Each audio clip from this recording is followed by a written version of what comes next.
time trying this out. There we go. Let's see. Load us up just a little bit more. Hey, Tectonic, what's up? You bring your animation? Let me know how the sound levels are, because I was trying to make sure it's not blasting. It started blasting people's ears, and I was like, oh, that's not right. I was like, it's close enough to 2:30. I was like, yeah, 1 minute. So I'm post this real quick.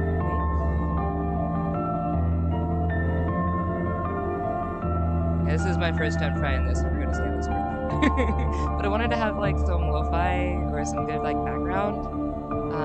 Like playing. I did some before I actually played this one for the previous stream, and but the sound was too low, so that was fine. But it was very impromptu that stream, so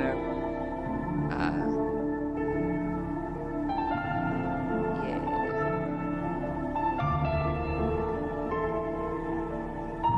The stream starts later? Nah, the stream's supposed to start now. It's supposed to start at 2:30, and it's 2:30 now. Okay. Now they're 2:30.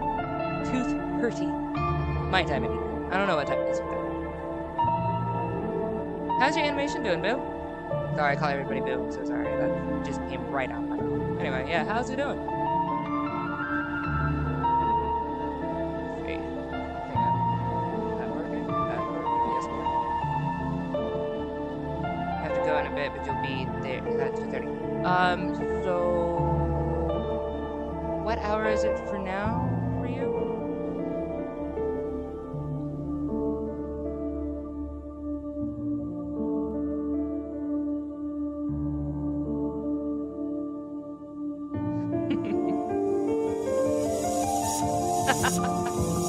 Alright. Ooh. Thickness, not fun. Don't get down with the thickness. I don't know. The song says I should. Ah, it's 11:30 your time. Ooh, that's a big difference. I'll be going until about probably 5:30 my time. So this is what I'm working on. I'm not gonna show this the whole time just because there's a lot. I'm very bad at what I'm good at what I do, but I'm bad at what I do. So shush. I'm not even judging my really awful methods. But I am working on my storybook here for the doll. And I have rearranged the characters just a little bit, so I think they fit a little bit better on the page. These are the guys I'm going to be animating, or going to be vaguely animating, kind of the same way. Oh no, the name has left me. Huh. I never really liked them. The person who does it is. I really do want to shout them out, actually. They're really cool. This is like forgetting the name of Johnny Depp, which I have no story, even though I'm a Johnny Depp fan. I do want to... Oh gosh, what's their name? In my life videos, really. Anyway, they did like this little animation of their stories. Like they do music, and the music is really like Fable-esque, and it's really cool, and I love it. And then they do the sound, the voice for all 4 of the characters when they sing. Oh gosh, what is their name? Oh, they're so good. I know the person who does it is Keith, but I don't remember how I spell Keith because I'm pretty sure it's spelled different. No. It's been a minute. Oh, here it is. Yellowker. That's what I meant to. Jesus. I was introduced to them recently, so please forgive me for not remembering all of the details. It's very recent, and I'm not extremely versed on the lore. So if you are a big fan and you hear me talking about them and you're like, wow, you got things wrong, I'm so sorry. I legit just introduced, but love their stuff so much, and I am going to make them an obsession. But the way that they that they present their music and the way they do the animations for it. That's what I'm gonna be doing for this particular book. That's what I'm working on today. Yeah, nah, I'm gonna be here for a bit. Like legit, I don't even shout these streams out, so whoever comes comes. And I was just like, hey, cool, you're here. If nobody's here, it's just background noise. um, before you go, would you let me know how the sound? How is sound? Um, just to make sure nothing is either overpowered or too low. Like you can hear the music, right? Just making sure. And I'm not like too low, am I? This weird habit of not really getting my sound right. But then again, I also have this weird habit of alternating between really soft and really high volumes for myself personally. Music, everything's good, rock on. Alright, cool. Thanks, Boo. I'm doing it again. I'm gonna call everybody Boo automatically.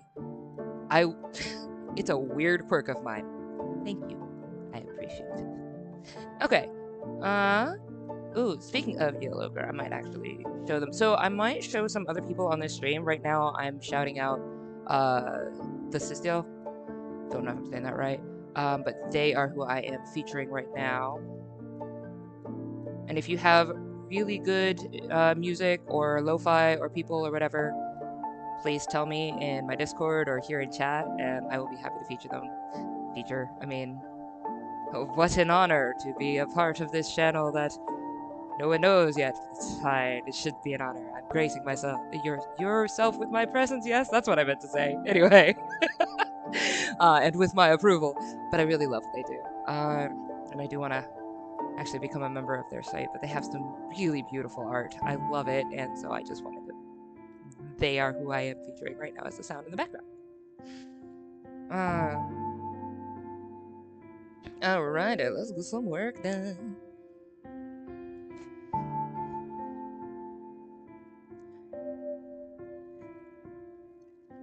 And forgive me if I'm not as skilled of an artist as other people are with graphic art.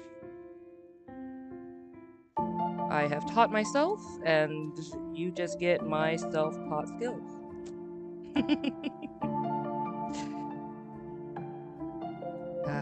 And then needing to study animation coming up next, that's gonna be fun.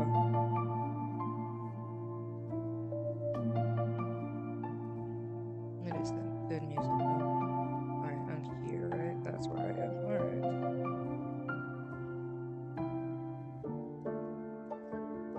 I need to not shake the screen, preferably. I'll make sure that's where that needs to be. Yeah! We good!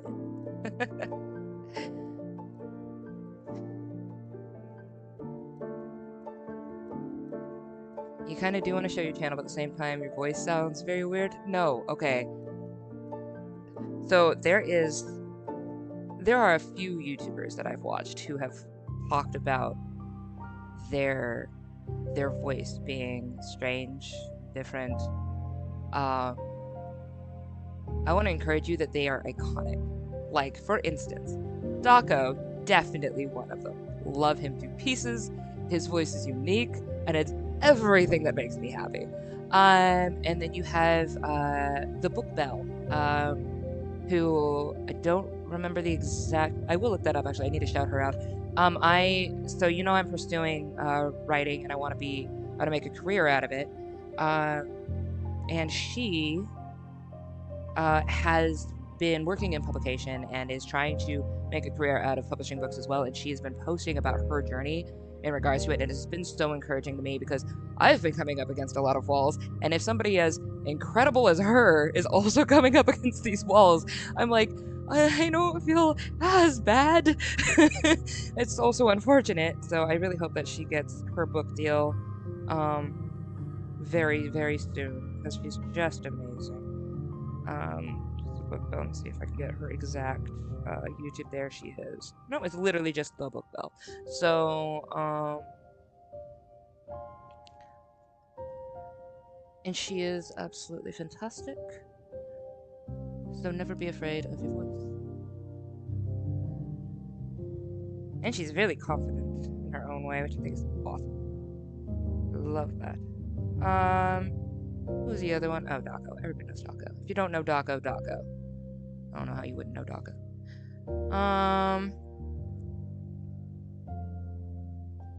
Well, I don't know how you wouldn't know Dako if you come and watch my streams anyway. Probably not have my phone up there.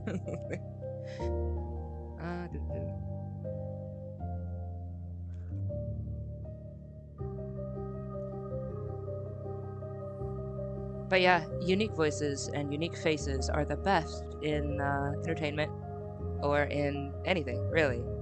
It's good to be unique. Just as long as you like own it, you know? Like, have you ever seen, you've seen like these people who are quote cool or whatever? It's really just the whatever part. They aren't any different than anybody else except that they just whatever to people and they just do their own thing and they don't let it bother them. Like, I loved the style theory episode where they went out in pre-soiled clothing. True story if you haven't seen that episode. And they were like, I feel more confident than I ever felt. It's because like I'm owning what I'm wearing. I'm owning the fact that I look like I just soiled myself. and I'm just out here. And you know what? I was like, that's really cool. So this is not, I'm not saying somebody's voice is a soiled voice. It's not the comparison I'm trying to make. I'm just saying, own who you are. Love it. And that confidence will just bring so many people in. So just be you. Thank you for joining my TED Talk today. You knew you were coming into. You knew. If anybody didn't know they were coming into a TED Talk, they don't know me.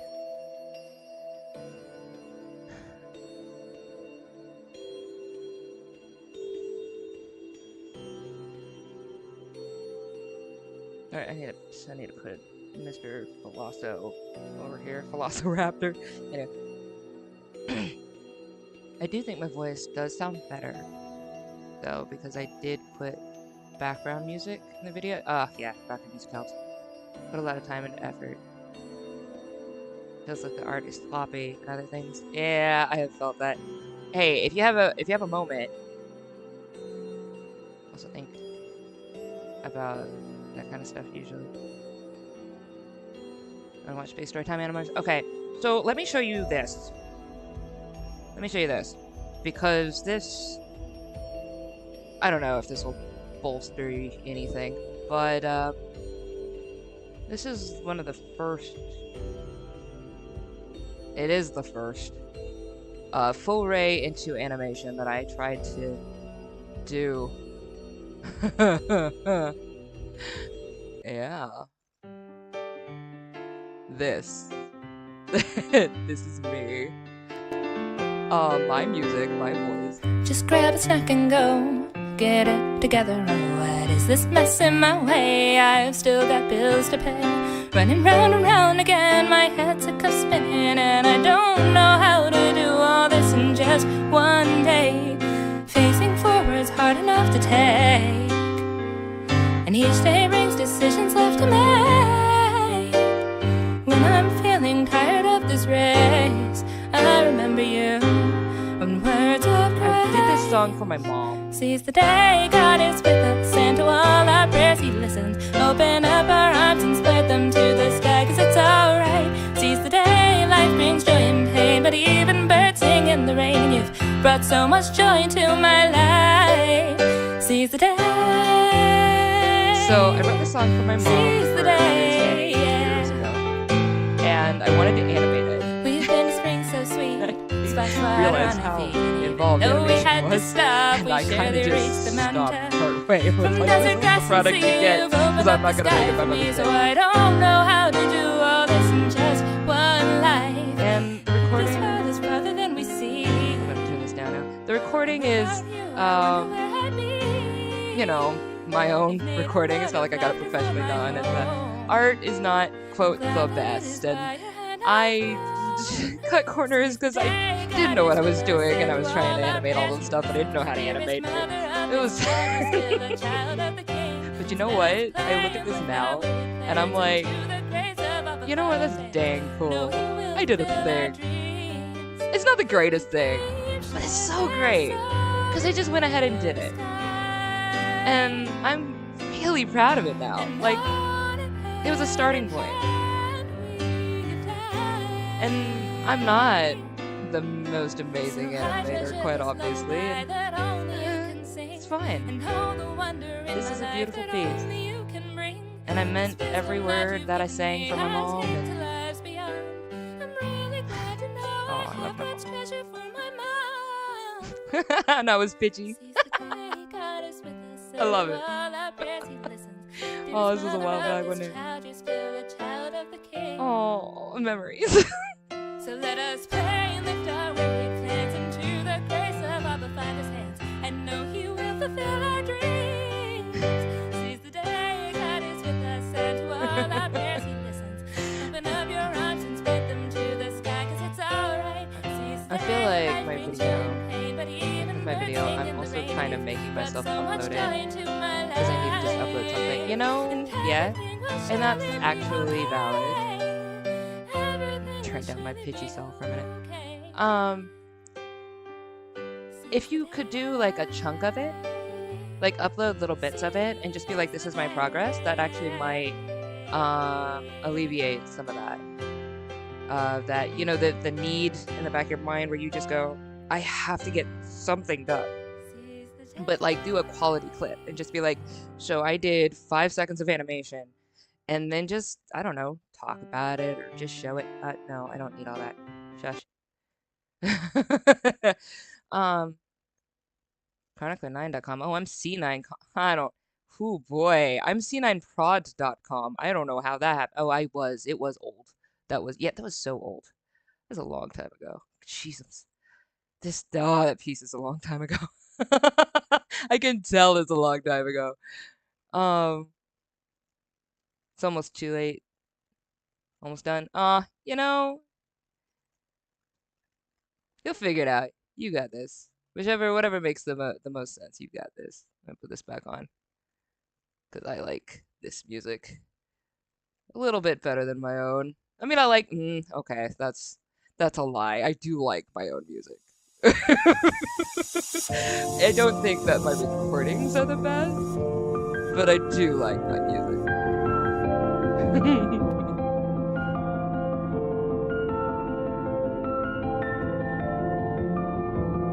I think I'm a really good lyricist, but I don't have my mom's skill as a vocalist.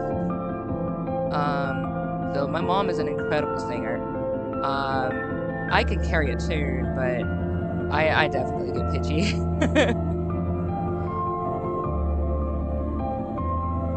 think my next video will be short. This video is putting you through it all. Yeah, no, that's valid. But you're doing it, and that's impressive. Like you said, what was 360 frames? Was it the last time we were chatting? You had like 300 and something frames. Oh, this thing is like so huge. This is not what I meant to do. Put this back down. Thank you, this is Theo. Alright.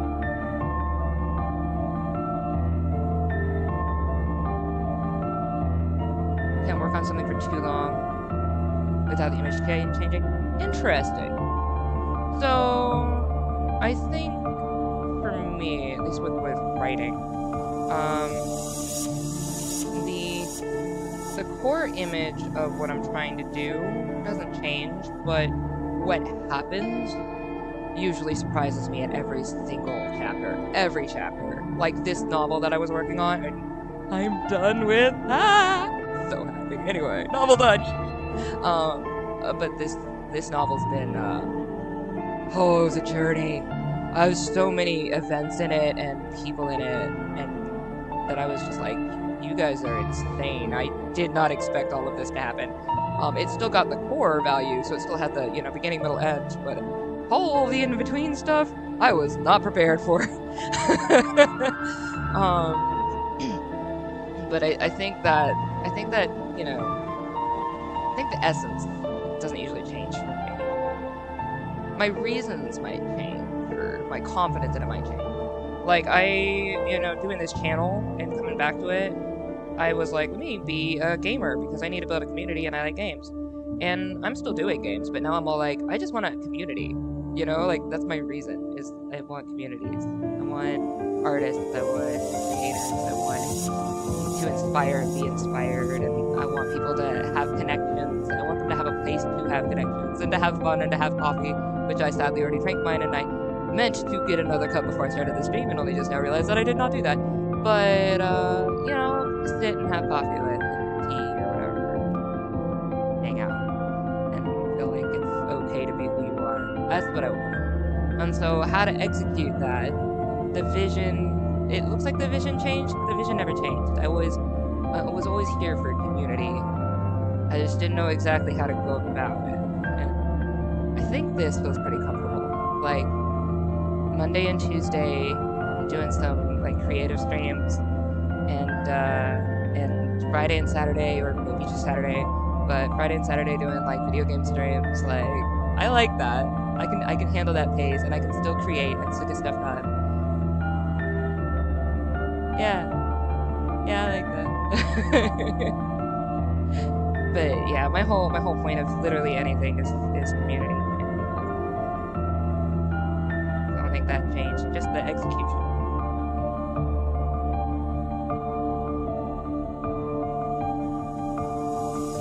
And I want to shout people out too. Like, I want to, like, show other people's creations. Like, if this can be a launching place for others to build careers that are, like, bigger than mine, I would be very happy.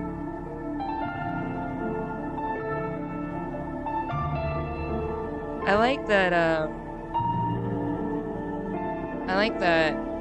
Scott Cawthon kind of did that with FNAF. And he, like, made a space for people to take what he did, to take the platform he made, and, like, run with it. I really respect that a lot. Like, a lot. And I want a thing kind of like that, you know? I also want to actively get work done. I don't know why I think I'm actually gonna get work done while I'm here. It's a pipe dream, I think, this one.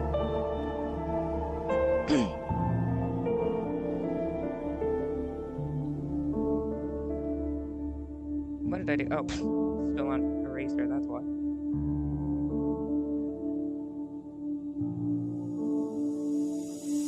Animating every one of these little guys is gonna be annoying, but the voice... Oh, the voice of the narrator is my friend, Reese, and oh my gosh, his voice sounds like, Morgan Freeman, and it's just wild. And I'm like, I got Morgan Freeman! So this is just gonna be great. I can't wait to show it to you guys. I'm gonna put my all into the animation as much as I can. I am gonna do it a lot more like Yellowker did, but I do need to take time and do it well.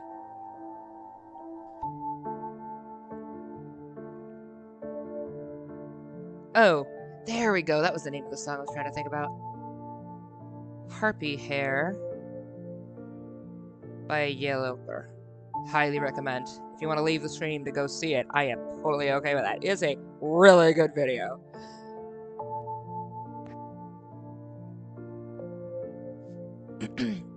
Also, there are just certain frames in the video that make you mad. Okay, so...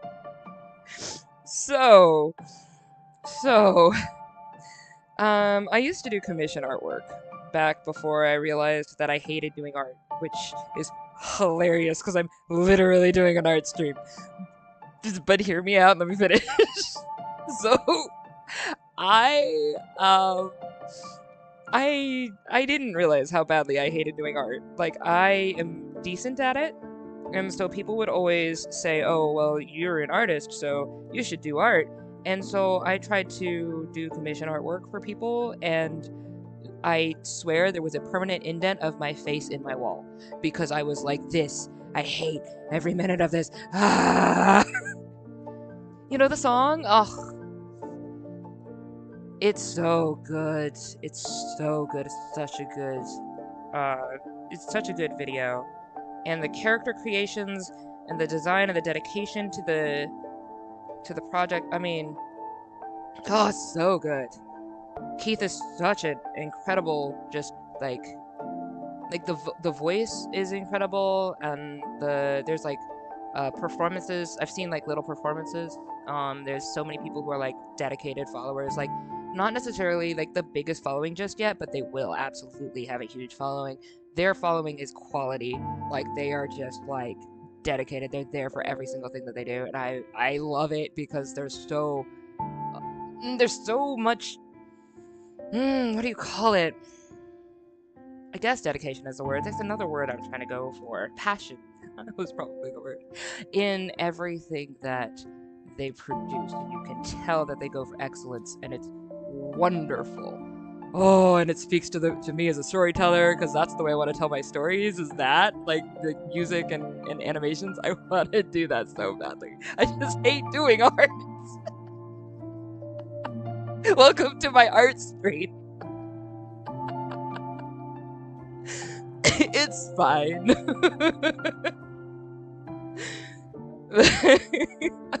I'm a conundrum. But yeah, I liken art to being good at organizing. Like, just because you're good at organizing and cleaning doesn't mean that you want to be a janitor your whole life. And I'm not saying that people who do art are like people who do janitorial duties. That's not what I'm saying either. But I'm saying that's what it feels like to me. Like, people were just expecting, because I'm good at it, it's something that I want to do for the rest of my life, and it was not true. And finding myself, discovering myself, being comfortable in who I am, and finding out what I truly wanted to do with my life was storytelling. That released me from so much anxiety and stress, because I kept trying to be something I wasn't. I kept trying to, I'm a creative, so I must create, and I didn't know which way I wanted to create, and I loved acting. I will absolutely go back into acting and film and directing. I will do that as well again, because oh, I love that. But I found out that I don't enjoy art. I do it for me. When I need to do it because I have no one else to help me, I will do the art. But I do it because of the story, because I am passionate about being a storyteller. And I will go through hell and high water and my face imprinted on my wall to do it. My character designs are much more like cartoonish. Oh, hey, welcome. Than most people's character designs, which makes me feel weird for some reason. Okay, so I have more to show you. Hang on a second, let me show you something else. Hang on, gotta close that for just a moment. I can pull this up.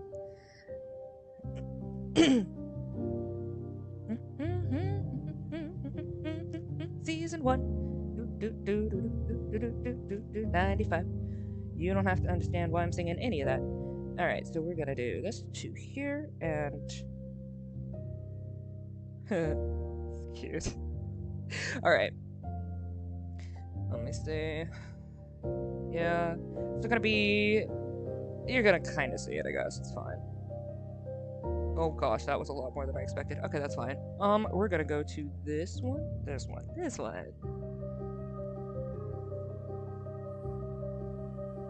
I like creating, but sometimes I just gotta take a break. Yeah. No kidding. Play a game or something. Yeah, no, absolutely. Absolutely. And, like, allow yourself to do that. That's very, very, very healthy. As an artist, you need to give yourself those times. I dedicate a time of the day. Like, I'm here doing this, probably gonna be here for about 3 hours. I prepared my brain for that. I log in, we're good. But yeah, this is Superstars Incorporated. And we have 5 years worth of content basically written out and planned, but we can't execute it because I can't do all the art because I'm doing too much, and I tried really hard, but I just couldn't keep it up. But this is my art style for it. We wanted to revamp it, so we posted it before, and so we did like this kind of cartoonish art style. Few people can remember, you know, what life was like before the incident. It happened in 1995, when suddenly 95% of the world's population got superpowers, and everyone's way of life changed. And so this is my artwork for it, and this is a combination of me and Alba Lugo. So I drew it and did like the basic outlines and told like the some of the colors for them, and then Albo went and finished them, and like finished like did the backgrounds, and it's like really cartoonish and stuff. And it looks very simplistic, but I really like it because it's its own style. Like you're not gonna see this somewhere else because it's its own thing. Um, and like at first, things went a little crazy as people discovered their new abilities and tried to understand them. But soon enough, everyone settled into a routine again, adjusting to the new norm and creating their own comfortable mundane. And so then this is literally about trying to find a job when you have a really unfortunate superpower. I have multiple personalities. Yay! And you follow Sasha as she can never get a job, and then finally gets a job at Nova Supermart. And it's a lot of fun, and you start to find out a little bit more about her personality as it goes in, but it's more like a gag comic at first, and then it gets really hardcore, and you start to understand why this person even is a thing, which is great. I loved it. It's a great story, and I really want to animate it, or get it animated. I just don't have the ability to do all of the thing myself, so I will do what I can do. Milan, 25 in size, which is pretty large. I don't know what I'm supposed to do for the lines. Never really, I think your style can be whatever makes sense. Like, okay, so if you're doing like your line work, and you're doing like really bold line work, I like what's the name? Soul Eater. I like it's like Soul Eater, BNA, and what's the other one that I really like that does it? Gurren Lagann. They have really thick line work, and I love it. Love it a lot. It's so bold. It's great. I love that. And you can only really find that style, but it is. So I'm saying this is good. Be you. Do you. It's gonna be awesome. I believe it. Here, let me shut this down. I gotta put that on the. Oop, there we go. But yeah, I hope one day to actually get this anime. It's still on the list of things that we are trying to do. I actually still have the people who helped me the first time, who they helped me on the back end with things like business management, which is stuff that us artists are not usually the best at figuring out. And so I appreciate them for that. And they are still with me. They're actually in my Discord, and we do still talk about the comic even now, and it's been years. But hopefully we will be getting an animation of the comic at some point. It's just things have to be in order of whatever order the things are. I have tried. I have not given up though. Also, I have tried doing other styles like realism and abstract, but I just enjoy the flowy art of cartoons. Yeah. No, do what you enjoy. I'm actually good at abstract. That's actually my forte is abstract. So let's see. I just got more. I don't know. We're just here to chat and have fun. So I have. What is it? Not that good. That's under art. There it is. Body.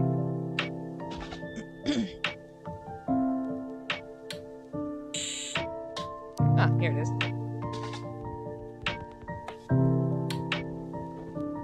Pop that up. Yeah. Okay. This. Love that. Love that.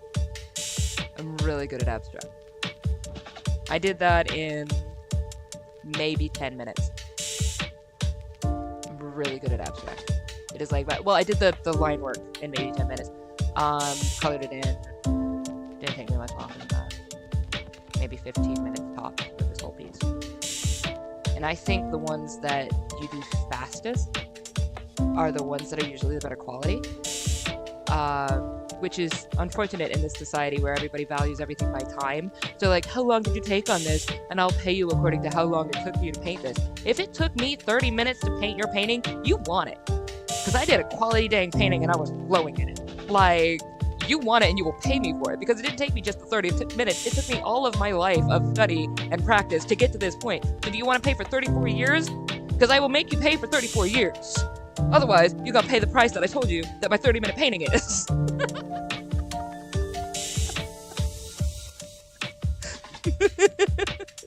People who just undercut artists because they only value it by time. Ah!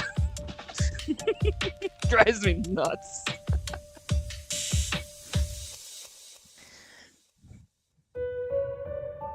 But yeah, that was my happiness. And I'm totally fine and chill and calm and beautiful.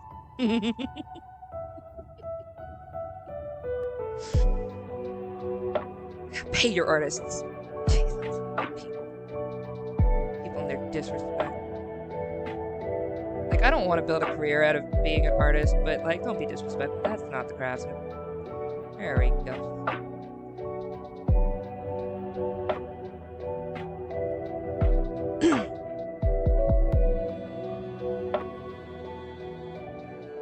But yeah, even though, you know, art is not necessarily my forte, I do like doing a good abstract piece every now and then. Oh, I can't wait till you guys can hear the voices for this book. It's so good. I don't know if Reese is going to be able to make this stream. I think he's still at work, but if he ever gets to make a stream, forewarning, Maurice, I'm going to be shouting you out to the heavens. Alright. There we go. That's fine, I guess. Let me get Mr. Charismat to shut up for a minute. This here. I'm designing their clothes in cartoon, which is fun, actually. I like his little thing. He's got like this little, like this thing going on here, and this thing going on here, and then he's got that going on here, so I just like made that cohesion for his design, which I kind of like, honestly. But the topic of starting to not like art, I've learned from Jane Animations, you just need to not spend your time repeatedly doing the same thing. Yeah, she's the person that probably inspired me to come this far. Yeah, no, okay, so big shout out to Jane Animation. There's so much influence. I have not watched a lot of her stuff, but everything that I've seen has just made me think that this person is amazing. Like, I've seen a little bit of Jazza, I've seen Jane Animations, I've seen Amaz, The Odd Ones Out. I love Jane Animation. I think she's a really cool people. It would be so awesome. She's probably always busy, but I would love to like chat with her sometime. Just, I need to go over and watch more of her videos because that would just be unfair of me. But absolutely, she's influenced a lot of people. Ahmed was talking about it too. That Jade Animation is really inspired, which I think is great. Like, there's so many people, like, I think most of the people who have come to my streams have at least had some kind of connection to Jade Animation somewhere, which that's just so telling about a person and, like, the kind of life that they have and the kind of influence. I like that. I like that.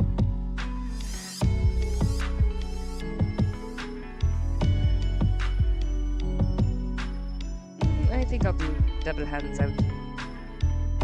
Double hands out! I'm also gonna remember how proportions.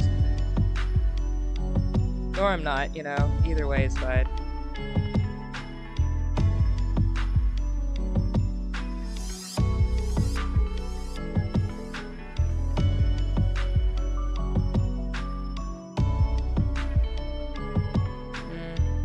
think I'm trying to make it too symmetrical, and I think that's the problem.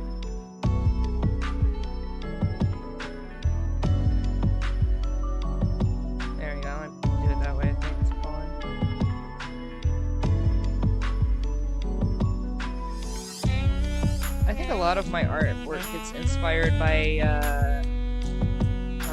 the line work that they did for Mega Man NT Warrior, the manga. A video on 10 years on YouTube. I haven't seen that. I need to see that. What's possible for you? I like that. I like that. Yo, Jaden animations are awesome. I don't know if you'll ever see this, but you're awesome. We love you.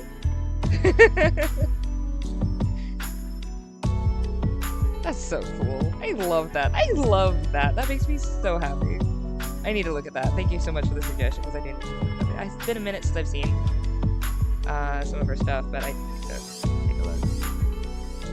I also kind of left everything that was remotely art related for a while because I was about to find a way to destroy the planet over artwork. I was really done doing art. I don't think I even drew a picture for like a year and a half, which is that was very done.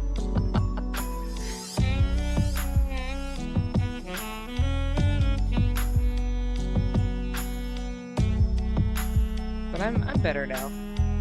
Helps being free from depression. Really helps. Oh, I will never stop being thankful for that. What is this, week 15 now?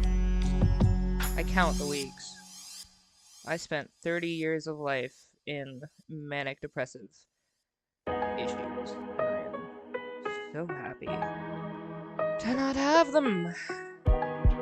There's like the lingering neurons fire in certain directions effect that you get, but I've learned, like I've become very comfortable in the idea that I am defended on my, I am defended. I don't have to defend myself, and I will, like, I guess a lot of it comes from my religious background, but like, I am not the one responsible for promoting me. So that helps get me away from the manic part. And then the I am defended helps me, like I am promoted by somebody else, like by Providence, I guess. I am naturally going to be promoted in its own time. You can use Providence, you can use fate, you can use whatever makes you happy. For me, it's God. But I am promoted. Naturally. It just will happen, and I'm not going to worry about it. And that got rid of my manic issue. And then I am defended. And again, use whatever works for you. For me, it was God. But I don't have to defend myself. I don't have to apologize for who I am. I don't have to apologize for what I do.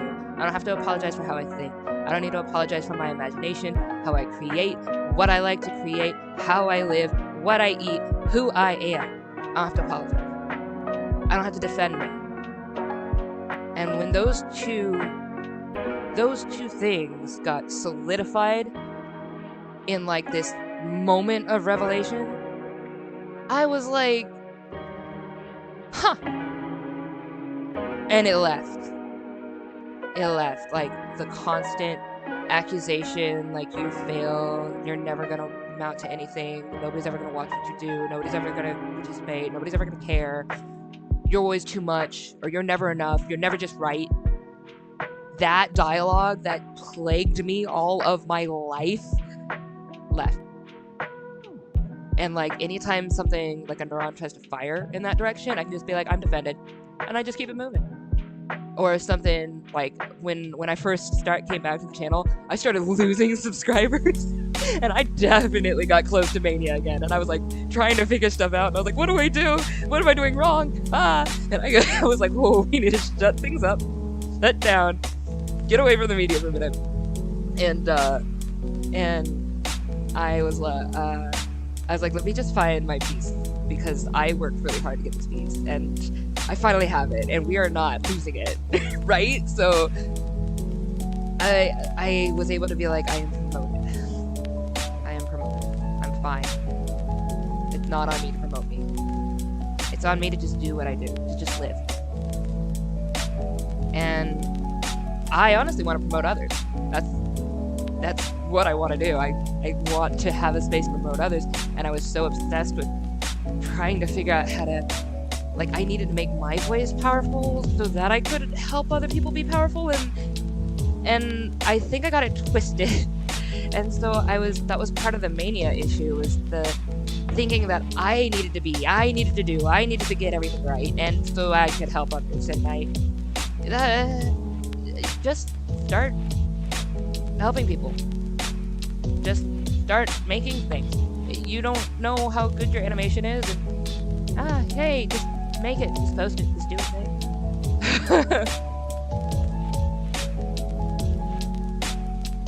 Aw, hey, if you gotta go, you gotta go. Take care, Tectonic. And hey, if you come back to the, I'm gonna be here for, what, we've only gone 45 minutes, I'm gonna be here for another, like, hour, two, maybe something like that. Wait, what time is it? And my time, what time is it, my time? 3:14, okay.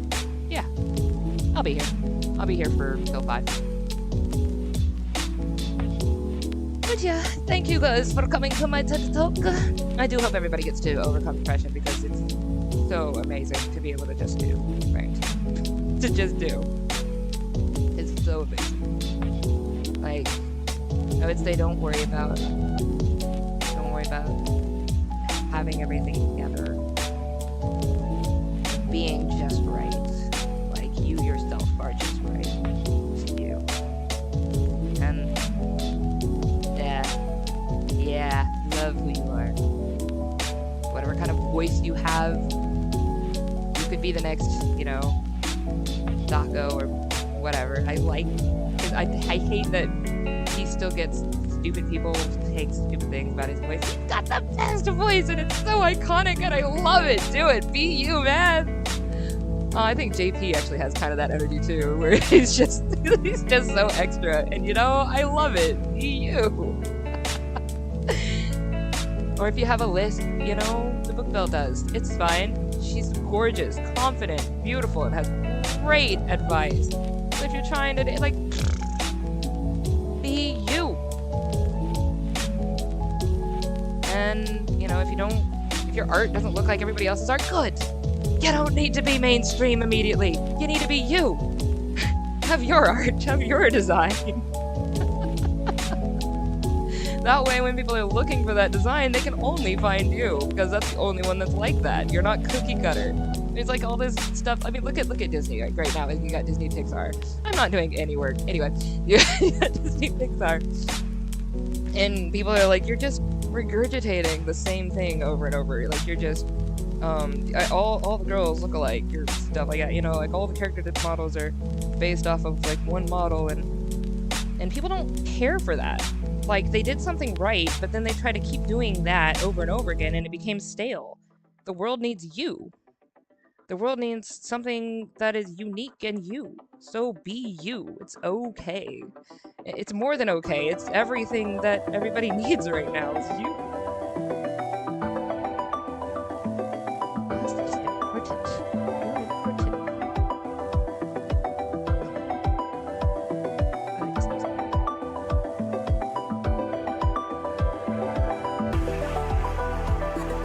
I really love this system. Great music. I need to remember how to proportion this. This doesn't look right at all. That's fine. Still don't look right. What am I doing? Did I have a plan when I came into this? No. That's fine.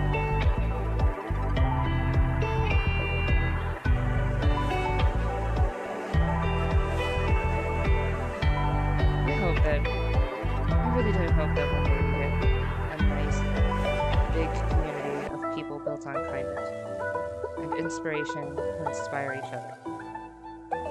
And who tell each other, you're allowed who you are. You like, because you're unique, because you're different. Not to hate on everybody. Way too much of that media. We don't get all that.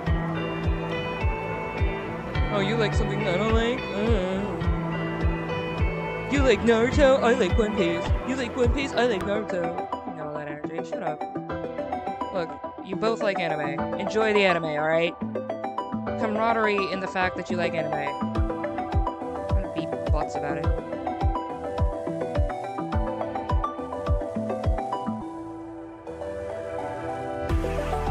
I wrote a book called What Side Are You? And it really is just about that. Like, you have one family who didn't mind leaving the crust on their bread, and you have the other family who cut the crust off. You have one family who likes black coffee, the other family who likes coffee that's creamy and light. You have one family that thinks that every single hour needs to be calculated. You have the other family who thinks that you don't even need to own a clock. But they both like to eat good food. They both like to drink coffee. They both like to... You don't have to like to drink coffee, but it's the family thing. And you both, they both value time. You just value it differently. You just eat differently. You have sweet food. You have spicy food. You have plain food. My brother was a plain cuisine person all his childhood. That's his thing. Or was, Now he's got a little spice in his life, but like, you don't have to hate somebody for being different than you. You both eat. You both drink. You both want to do things, and you both enjoy life, or would like to.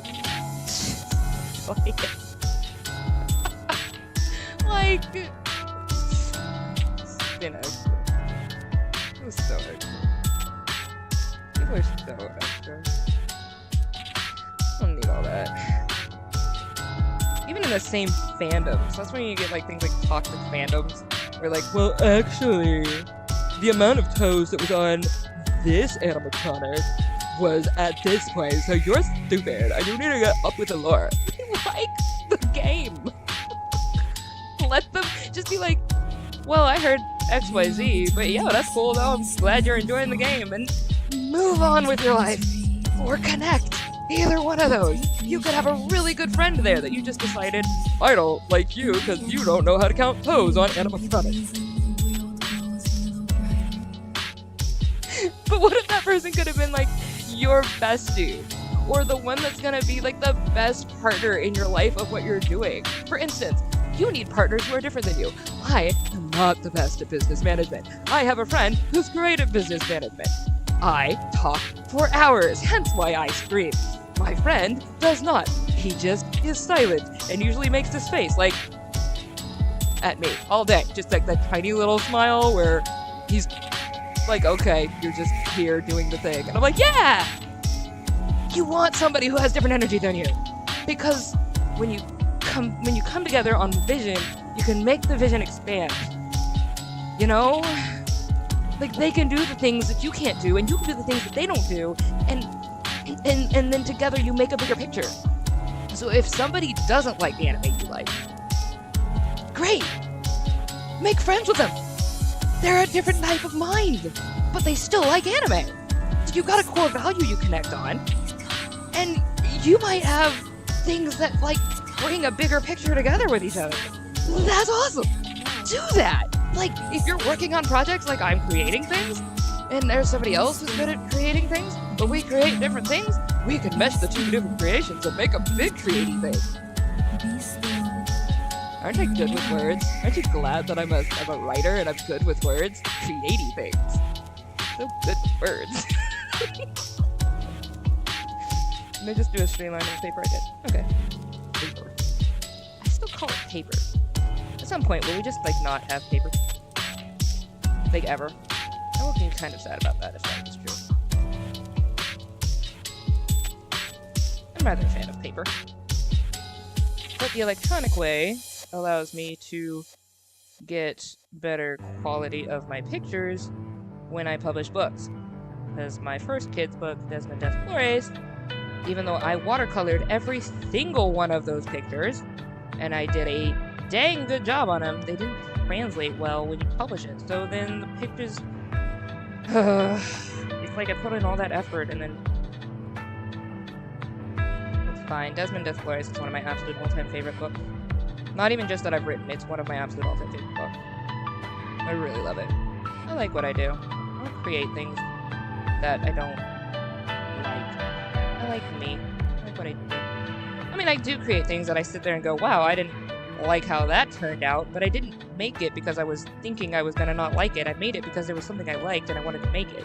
So sometimes it takes a few tries to learn how to make it, but I don't, at the core, make something I don't like. I make things because I liked something and I wanted to do the thing.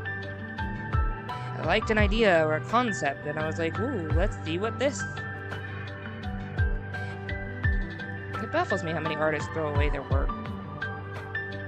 A lot of artists do that, apparently. That will never stop baffling me. So I'm like, every art is valuable. Like, even some of my old junk from, like, my way kid childhood, I still have. And I went back and looked at it, and even if the proportions were off or whatever, there was so much more detail in it than in my current stuff, because I was spending time. I had, like, a whole other version of dedication to my old stuff that I was like, wow, I kind of lost that as I started developing my style, and I wouldn't mind going back and making those better than what they were, or, you know, like remembering what I did back then and like doing it again. I don't know what I'm doing. What am I doing? Oh, there we go. Let's see. Yeah, that's fine. That's fine. Okay, I think I'm gonna call this fine for here. Did I need to draw the ending of their shoes? I mean, I could. I won't. I don't feel like it. So I'm not gonna. Okay, cool. Nice. Good for me. Okay, so next one. This one. East one. East one. Alright. My little Michael. Excuse me, I just gave that away. That's the child. You didn't hear me name drop him. It's obvious. It's obvious. You can figure that out. It's obvious. Of course it's Michael. I'm obsessed with Michael. I have a problem, okay? I love Michael. I think people will later quote me after they realize the things that he did in his life and be like, the chronicler has problems. So much loving a character who did so much awful things. So much awful things is proper grammar as well. I'm a writer and a professional. Anyway. Yeah, they're gonna be probably very judgmental. That's the thing, is I'm also the writer of the song Edelweiss. I don't sit there and decide that you are always going to be your mistakes, no matter how awful they were.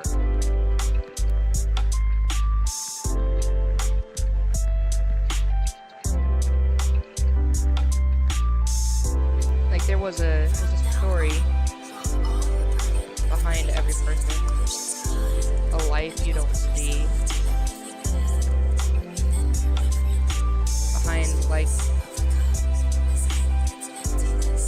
behind every atrocity. And I'm not sitting there defending people who do awful, atrocious things. That's not what I'm saying.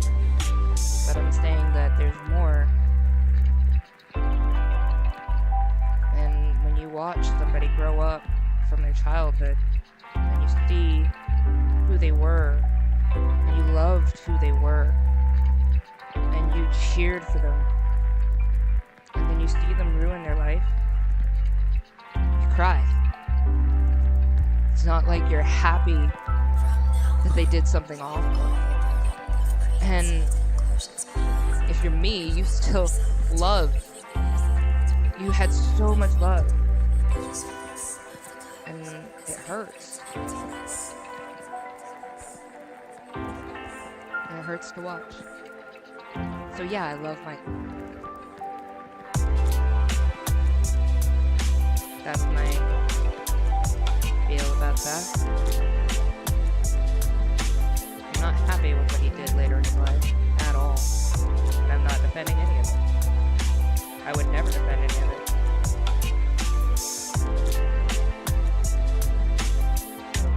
But I do love Michael.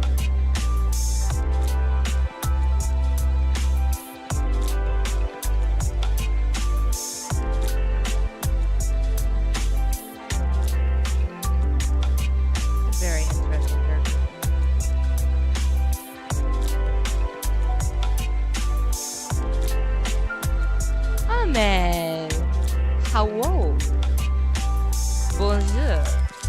The only French word I know, and I don't even think I said that right. How are you today? You working on your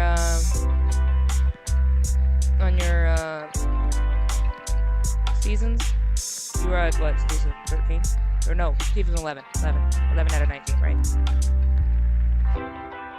You said you had another story you were working on as well, I think. If I remember correctly. How's the day been treating you? It's icy outside my place. We had snow today, last night. And nobody wants to go for work today.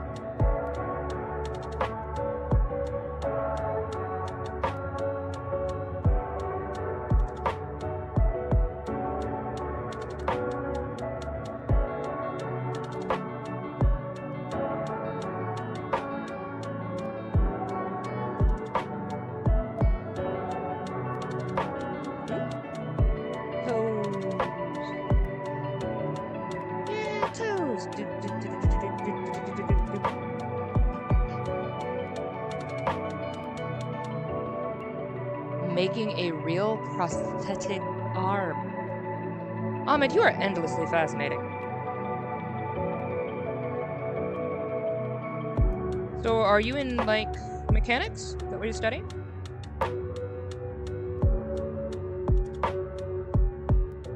That's really cool. I would love to see your process on that. Please drop some of that in Discord, like, by all means. I would love to see that.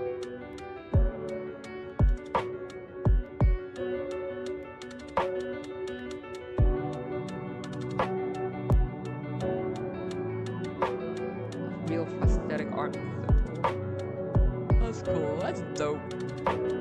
Please drop some pics in the Discord. Please, please, please, please. Please, please, please. You don't have to, but I will stay. Please, please, please, please, please, please, please. And makes faces at you like.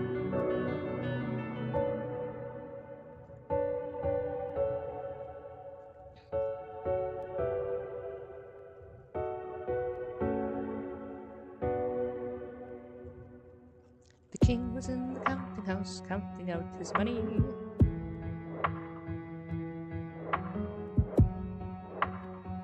I love this playlist so much. It's a playlist from the Cecile for anybody who is new to the stream. Go support them. I wrote their name up in the top of the chat. I am sure there is a way to pin comments on the chat. I am just technologically challenged, and so it is not pinned. Aha! Scroll up, I believe in you. I will also have it in the description though, so shall be there. Your uncle is teaching you that. So, oh, and wood carving.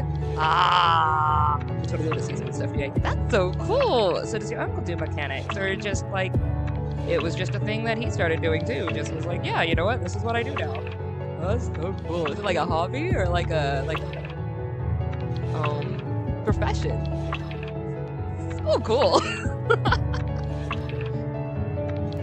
I'll say it again. You are endlessly fascinating.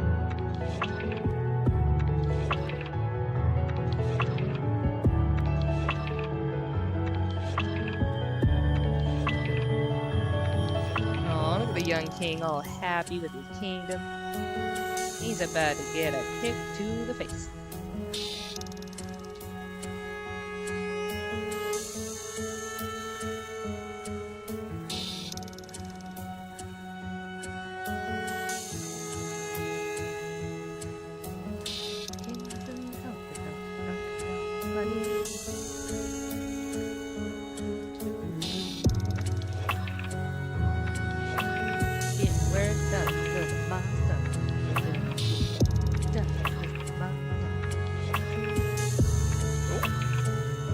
Nope. Okay, apparently having problems, that's fine.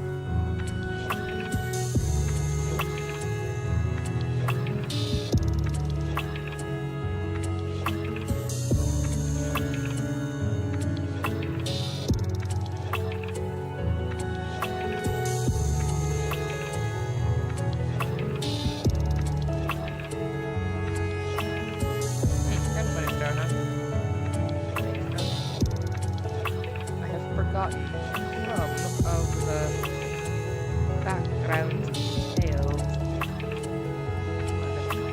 that particular part of this world. I need to go back and look at my notes again and make sure I'm not messing anything up lore-wise. Like, I may be a somnambulist and have seen all of this stuff, but that doesn't mean I have it memorized without writing it down and going back through and reviewing it, you know?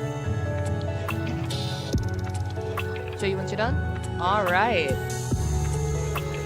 Give it to someone who needs it. Oh my gosh, I love that. Hang on. Just have to put a heart in it somewhere. That's so cool. That's so cool. That's so cool. That's so cool. Ovid, you do you, man. You're just awesome. I hope you know that.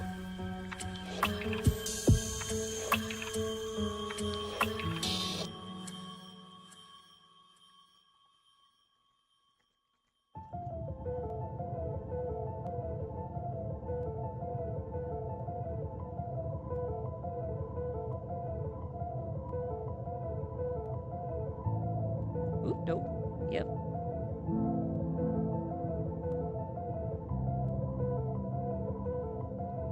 Look at this little young king, trying his best. Him trying him best. Him didn't make all the goodest of the decisions, though. Poor guy.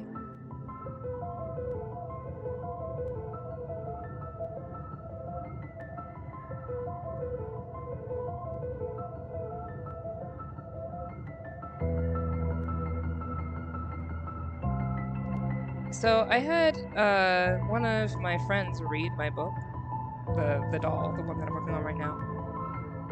And when he finished it, he said, "Okay, so you believe that the child is the hero, and you believe that all of his principles are correct."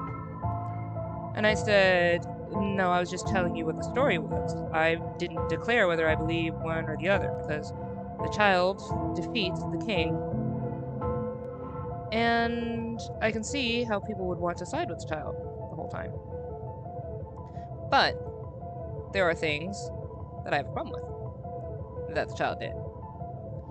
And, but my friend was like, no, you're making a stand because you wrote the story. You wrote the story to tell people that this is right and this is wrong." And I was like, no, I wrote the story because this is what happened. I was just telling you what happened. You can interpret the story how you want. And if you think I chose a side just because one person won and the other didn't, that's on you. But I didn't, but like, there's so much to discuss about this story. There are many angles to come at it. And like, on the surface, I can see how most people would cheer for the child. I can absolutely see that.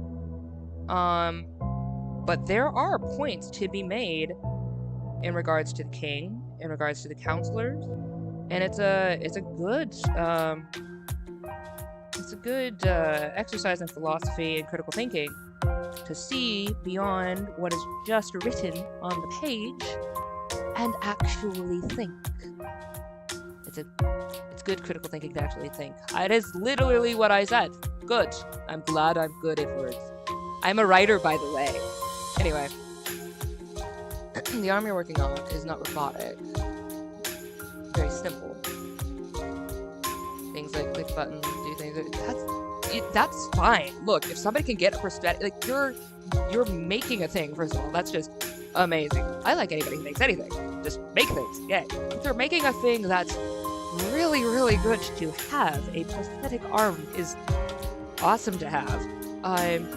That is expensive as heck to try and get. My country, anyway, get literally anything for health at all is excessively expensive. And then it takes a lot of ingenuity and skill and crafting and dedication to be able to pull that off. And then you're giving it to somebody. Like, who could use the thing you made? Don't knock what you're doing. Basically is what I'm saying. Don't knock what you're doing. Don't talk down about any of that. Talk yourself up if you need to. I am here to hear you boast. Boast. This is your permission. Be like, yo, I'm working on this pathetic op, let's go. I mean, you don't have to be an a-hole about yourself either, but I really think you're awesome. There you go. I love that.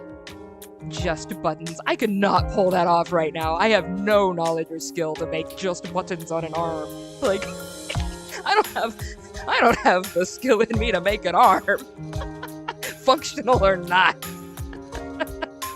I'm sure if I dedicated myself to it, I'd figure it out, but like, whoo, buddy.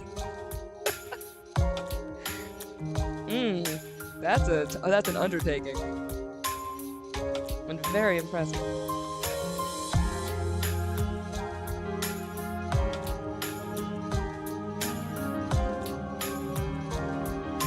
Yeah, it does take a lot of money, huh? You'll probably like this story. I didn't read the whole story on the stream last time. I might read the whole story on the stream this time, maybe, I don't know.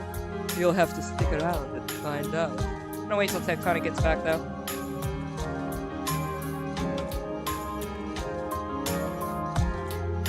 Which means, if Tectonic doesn't get back, you guys don't get a story. Totally fine. I'm nothing to do with anything whatsoever. I will absolutely read this story to you guys at some point because I'm really proud of it, so you guys are gonna get it one way or another.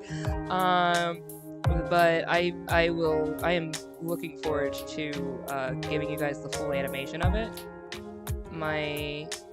I've said it before, but Reese is doing the voice for the narrator and for all of the people in the King's Courts and everything. And I love what he has sent me so far. So I'm just really hyped about it right now, and I cannot wait to show you a quality finished product. Because dang, this story is fun and good, and y'all will enjoy it. Why? Because I'm awesome. Everything I do is awesome. When you're part of a team, this is the person who just talked about me, myself, and I. Anyway, fine. I'm also here about you. Have you heard that song? I wanna talk about me, wanna talk about I wanna talk about number one, oh mommy my. It's a fun little country song and it's cute. I think when I first heard it, me and Mom got obsessed with it and like just kept singing it all around the house because we just thought it was funny.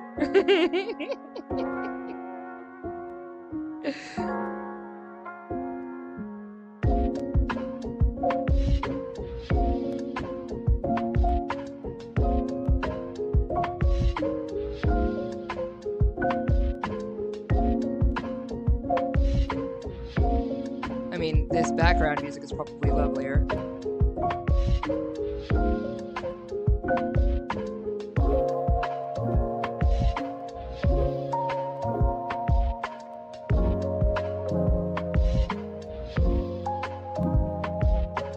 The music is a bit loud. Okay, thank you.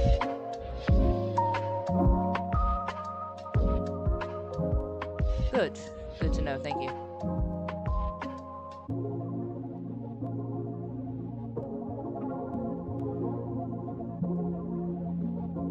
Also checking about this because I changed my mic a lot. Is this a little bit better or too hot for me or too... Yeah, I can't... I'm learning how to see it, how to like visually see what is the best way to... Like I'm trying to see it on the like the decibels here. I'll get the hang of it at some point.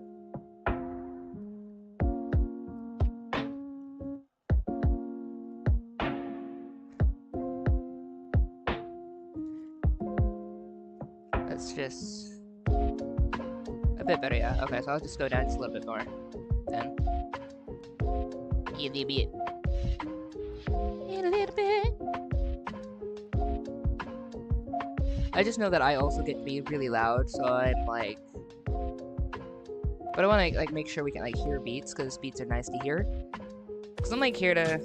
I'm here to like listen to music and like chill. But yeah, if it's too loud and you can't hear me, that's... I'm giving a TED Talk to nothing. And we all know how the Kron loves their TED Talks. Alright. I don't do them on purpose. I just have a lot that I have opinions on.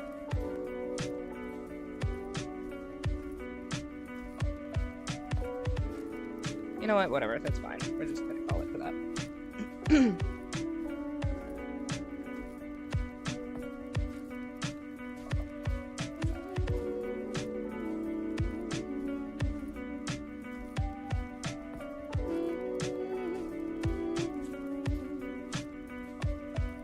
You know, for one of these streams, I think I might do Marceline songs from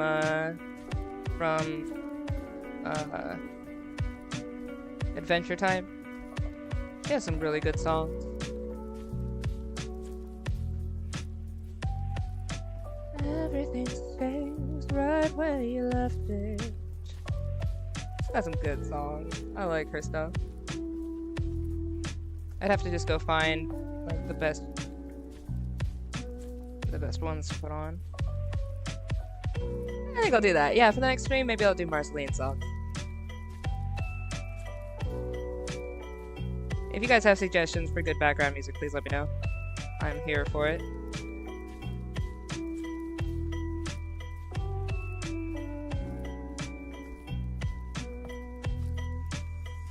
What did I do with that chair? Oh, I see. So I did the sides, and I have diamonds. And he's got the thing. Okay. Hey, Tectonic! What's up? What was the thing that I said I was gonna do on TikTok that came back? Oh, read the book. Oh, yeah. And apologize for something. And I have the best English grammar.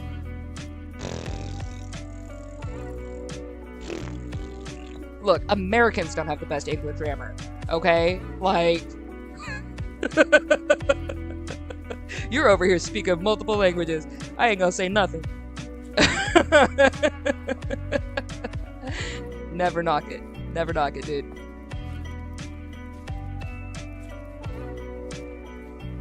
So yeah, just curious. Do you guys want to hear the story? If you do not, I will not. Or, I mean, like, I'm not gonna be like, if you would prefer, not like do not want to hear it, but like, hey, I would prefer to hear it in the voice of the dulcet tones of Reese, who sounds like Morgan Freeman, I will absolutely abide by that. You can listen to Morgan Freeman.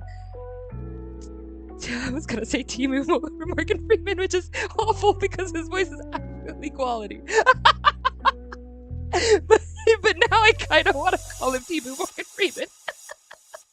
That's really disrespectful. He's actually a really good voice actor. But he has a really good voice. So I do want to show you like the full animation of it. And I'm also not necessarily the best at reading aloud, which is very unfortunate as a person who loves to write. I love to read. I love stories. I love to tell stories. I wish that I didn't have a disability when it comes to reading aloud. Like, okay, I used to do acting, and I will go back into acting, but there was one of the things that they make you do was cold reads, and it would tick me off because I have like a mild input-output issue. So I can read to myself inside my head just fine. It's when I try to vomit it out my mouth that things are problems. So I would have to develop the skill of memorizing it in my head as fast as possible and go from memory. Because that I could do, but just reading it and sounding words out, like for instance, Wade, Lord Minion 777, he is so good at reading aloud, and I just envy it. Like he can just speed read the whole thing, and I'm like, how do you do that? My brain does not work the way that your brain works. So, even if I read it to you, it would probably be the best production of the read. Do Americans have bad grammar? That's strange. I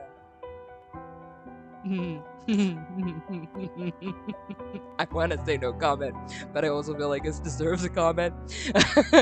So, English is already an interesting language in and of itself because it's a like hodgepodge of a whole bunch of different things.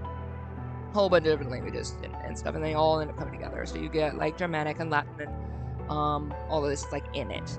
But then when you go over to the US, and I don't know like necessarily European cultures for it, but US cultures, there's a lot of slang, a lot of slang. Um, and there's a lot of very small cultural pockets. So you have what people would say black culture, southern white culture, western white culture, some just say Texas is a thing and its own. Uh, you got did you grow up in Louisiana? You have like different states, like whatever, and they all have their different ways of speaking and their different slang and their different norms. Then you've got like New York, which is its own thing, and like so there's just like a whole bunch of it's not just like it's dialects, but it's not just a dialect. So you have a whole different arrangement of words that ends up happening. And then on top of that, you have media culture. So um, like different ways of text messages. You've got differences between Gen Z, and millennials, and within Gen Z itself, you have differences in pockets and cultures. Like within like 2 years span, if you were born 2 years earlier than the other person, you have a completely different lingo than the other person does because internet culture develops exponentially fast. So even though I got internet in the 90s and I was born like when that started happening, like early 2000s, whatever. The progression of culture on the internet was exponential. So you've got all of these things like slang changing all the time and wording changing all the time, that by the time you get to and then the school systems. So then you have the school systems um taking I can't say the schools are as terrible as a lot of people like to proclaim it in media, but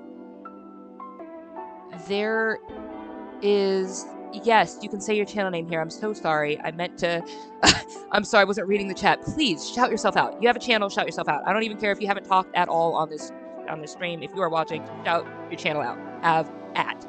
Go. Do. This is the place for that. But anyway, media likes to kind of overemphasize how bad the school system is, and it is not great.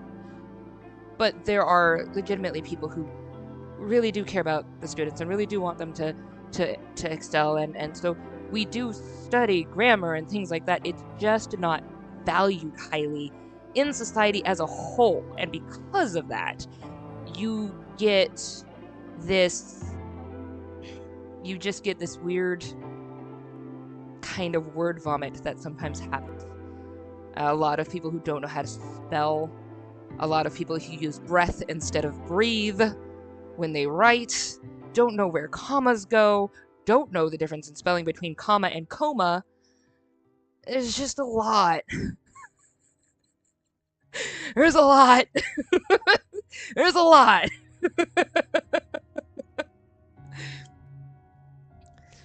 I know both British accent and American accent. But I can do a nice voice like, yeah, I am bad at accents. I create my own accents, and I'm good at those and sticking to those. But when I try to do somebody else's accent, I sound like they probably want to smack me in the face.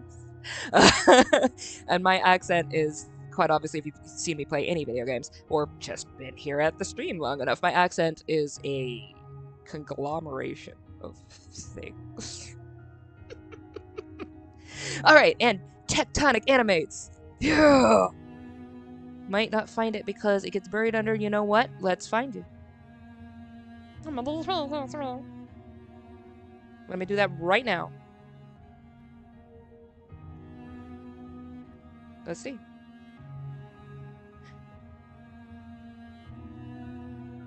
Because I am about that life. Alright, so tectonic animate. There is interesting. So let me do at. see if I can grab that real quick. We gonna find you, boo. Hey, I think I found you. So you have the orange.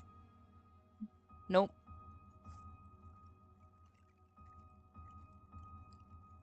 Do you have the orange profile? Is that you? Hang on.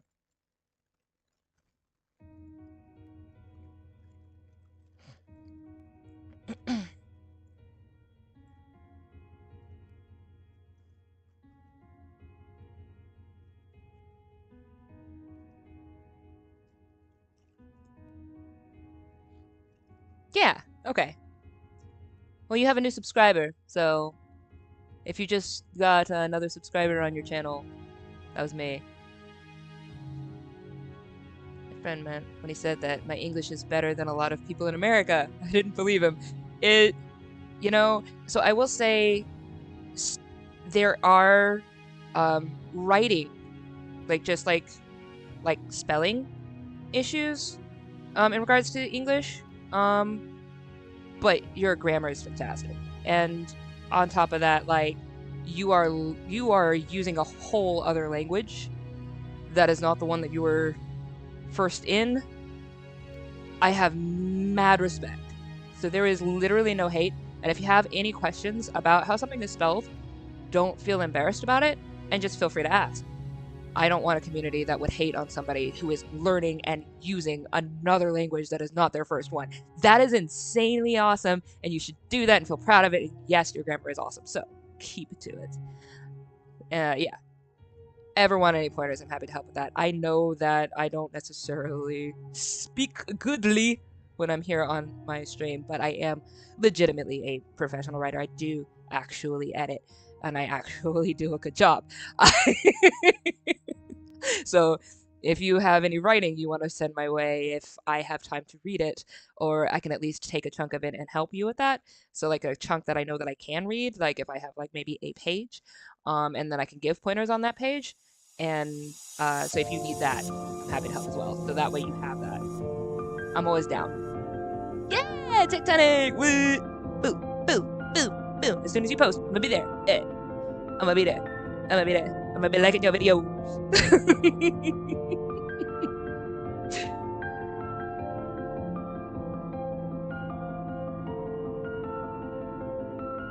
You have a short on your channel with 39 views? Of you playing Bloodborne? Well, on that doesn't listen to your channel.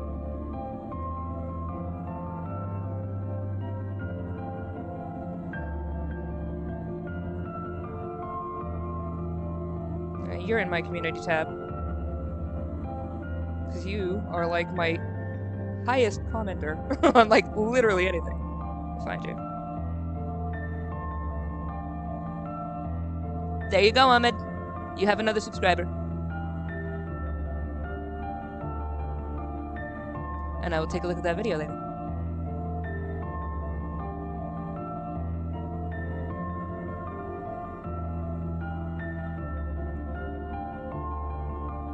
Posting a community post 2 months ago gave me more of a chance to be seen.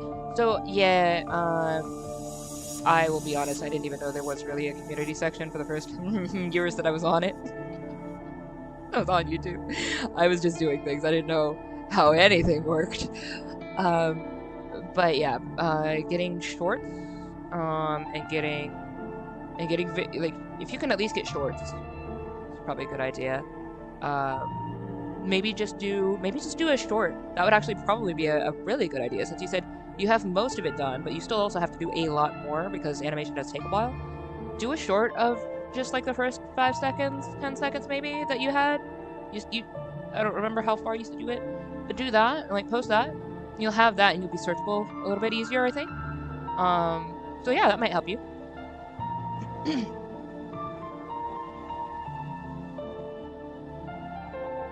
And start making more videos.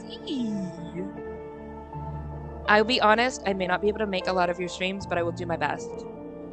At the very least, I will try to have it on in the background while I'm working. And I'm very, very happy to support. So I will shout you out. You have big streams or whatever going on. feel free to use my community as well. You're in my Discord.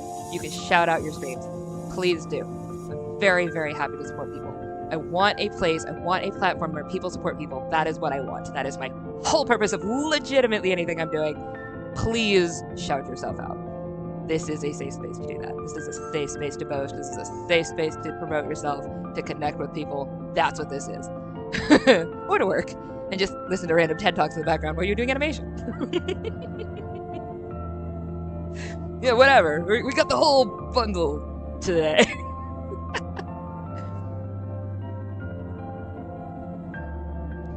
Did I finish? No, I didn't. I need to get his hat. Hat? Crown. Crown.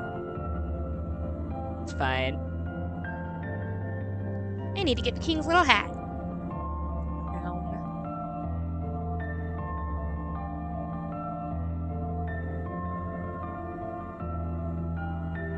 So I think I did a thing. And then it was like a thing, right? I stay as I don't check on it, and I just go ahead and do it. Probably check on it. Maybe. Take a look. I'm right enough. It's fine. Let's go. Oh behold, let's go. Quote from Pendragon. Really love that series. Very good book, in my opinion. Series of books. Actually, let me pop that in the chat. Pendragon. Good book. Pendragon and Fablehaven. Those were both books that they're series that I very much enjoyed in my childhood and early adulthood. Trying to make your own community that's friendly. Yeah, you do. But you do. That's good. It's a good thing. There are going to be people who disagree with things, and that's a challenge to navigate. I've been trying to navigate that my entire life. I am a part of a very divided family. If you cannot tell by my skin color alone that I have a lot of cultures in my family. And a lot of people who do not see eye to eye on to anything. But we're still family. Sometimes. And that is a thing to navigate. And that's part of why I wrote my book, What Side Are You? Go check it out. It's on my website. www.cinapride.com. You can go check me out, the bubbles. But yeah, What Side Are You? Really, really good book. Alba Lugo helped me with the art, which I will shout her out. Artist is amazing, and you can find her on Instagram.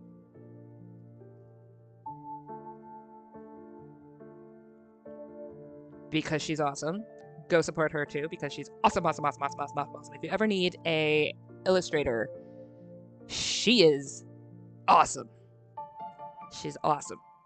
She had more professionalism in her left pinky than most 40-year-olds have had in their lifetime when she was 15 and did my first book for me. Which was the first book that I hired her for, which was Lissa's Choice. That was the first one. And then she did the art for What Side Are You? And just I love it. She's wonderful. She's wonderful. She's such an incredible person. Tell you a funny story. I once got stuck on an English word for a week. I've done that, and I couldn't spell it correctly. Nowadays it's easy, but I find it hard. Negotiation. Huh. I can understand how that would be difficult. Negotiation. Yeah. Okay, so we have I used to do a talk show called Barely Fish, and it was spelled Barely Goatee, which is the GH from the word enough and the TI from, you know, things like that. So it was just a oh, and the O, the reason the O says fish. Uh, there's one word where the O says I don't remember anymore. There was a whole thing about it, but we just thought it was really funny. English is weird, so we just made it a joke. But yeah. I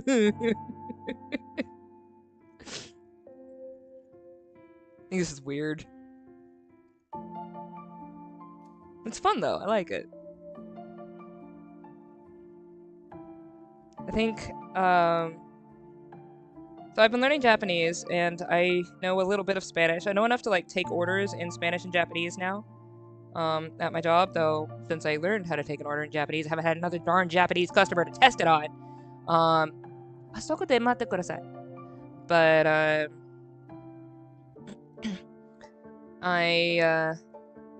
want to be fluent in Japanese and Spanish, and then I want to study Mandarin Chinese, which will be a whole undertaking of itself. I should probably study a bit more Arabic as well, because like sabah al is about the biggest words that I know how to say. Sabah al and Samah al-Nur. Did I do any of that accent right? I don't know. Please let me know. It's been ages since I've studied Arabic. And you'd be like, shukran, often. That's about it. I need to study more. I actually want to learn how to write in Arabic. I haven't learned that either. So I just studied it for like a little bit of time. I didn't have any more time to study anymore. I'm back at that stage of my life. So. And I also wanna finish studying Hebrew because I grew up half in temple, half in church. My best friend growing up was, and still is, Jewish, and so I would go to temple one week, and then she would go to church with me the other week, and I learned how to read and write in Hebrew, but I had no idea what the heck I was saying. And now I've lost a lot of how to write because my brain will forget how to write it, but I can look at Hebrew words and read it. Like I'll stumble through it, but I'll get there. So I can read Hebrew, but I can't understand it. So I can like say some of the prayers, some of the Jewish prayers, and I have no idea what I'm saying. I'm like, I know this one is for the wine. That's about it.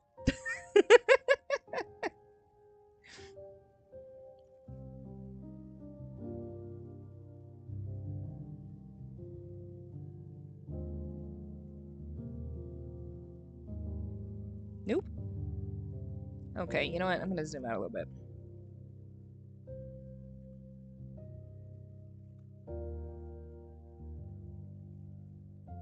At least with Arabic, I learned what the words meant that I ended up learning, but I never learned how to read it and write it. So that's something I would like to do.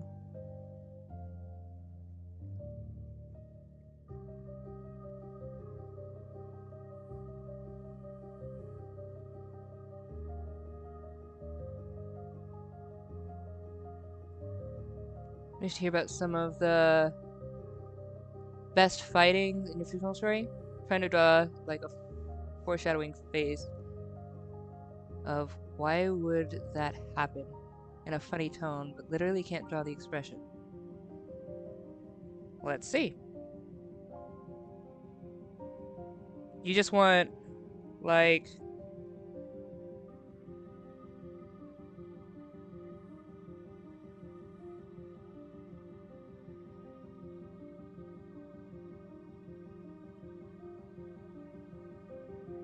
kind of like this.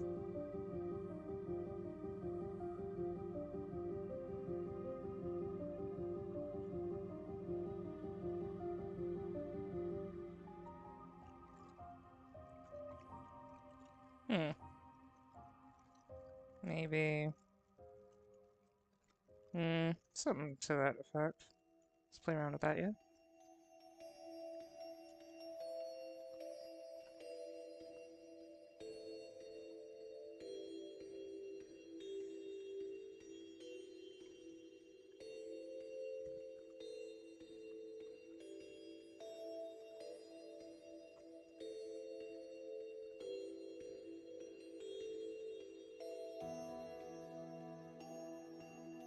Something like that, maybe?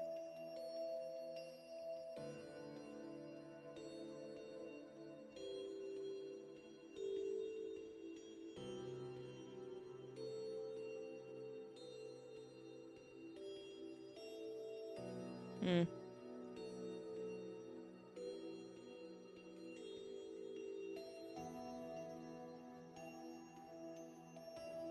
Yeah, maybe something like that.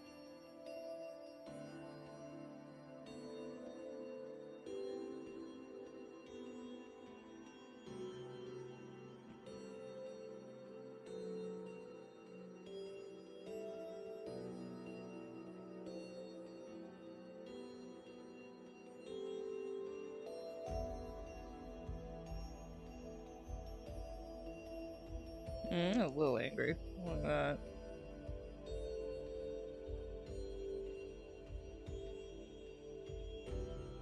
don't know. Whatever. That's my BSE version. Kind of general idea. Cool. Oop. Sorry, Ahmed.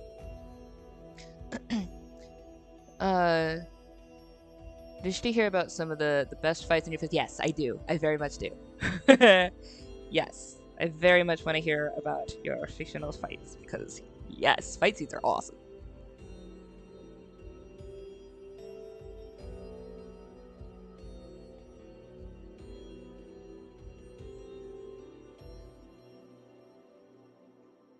I think I'm good on this page. Yeah, yeah, I'm good on this page. Most of this is just gonna be background, right? Let's do. I think I need a. What's here? Where's the end of your seat? Whatever, I'll just color it. It'll be fine. Colors will make things happen. Oh, I didn't do this. I'm sitting here not doing the other column. One of your favorite sites in your fictional story is between Jin and his teacher that taught him everything when he was a kid. Rena. Oh, Rena. Okay, so Rena is an old woman in her 90s. But she's still got moves to pay. She's got skills to pay the bills. All right.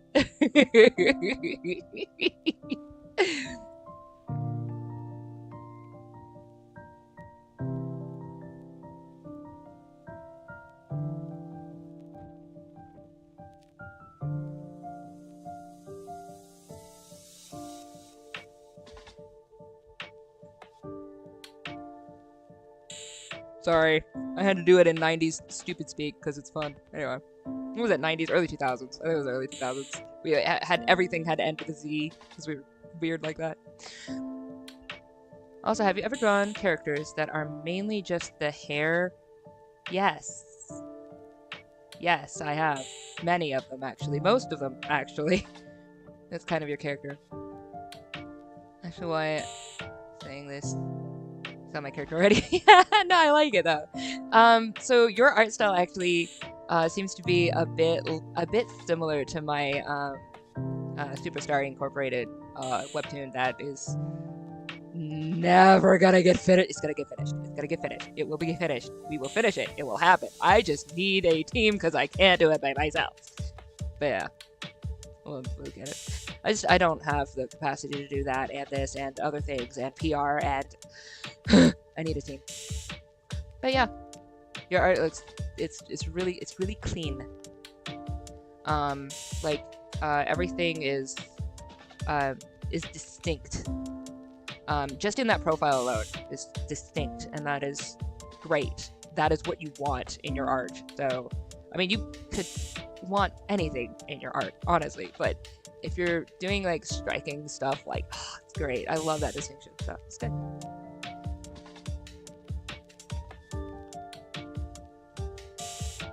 So Ahmed, what's your favorite fight with 90-year-old Granny? Or well, I mean, you told me that one. I was just wondering if like there were certain like moves that she did that was like extra awesome. Ooh, she got a spear. Oh, 90-year-old Granny with a spear. I'm here for it. So she fights him to spear him from. Oh, no. I read that wrong. I'm so sorry. Spare. Got you. She's fighting to spare him from his pain and sickness. He was falling to evil path, but the fight ended up uh, of him besting her with a stab in the neck and asking for her forgiveness. Oh, but I like Granny. I also like the idea of Granny with a spear, so you can take that, put that in your stuff if you want. But that's cool. Also sad, heartbreaking, but really good for a story. Oh, I'm sure that's going to be a really powerful scene.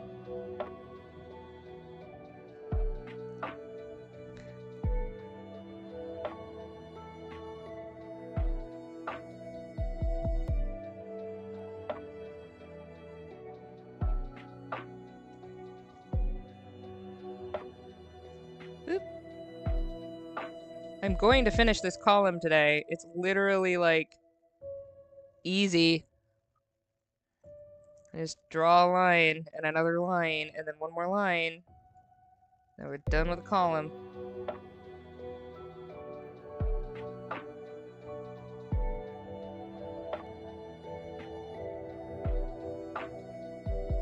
Okay, cool.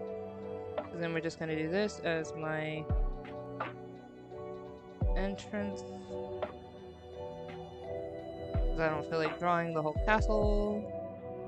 You're just gonna understand that it is a castle. Because yours truly is not drawing all of that. Or palace, or whatever you want to call it. What's the difference between a castle and a palace? Because castles are like stone oldies, guess. Stone oldies. It's a music genre, isn't it?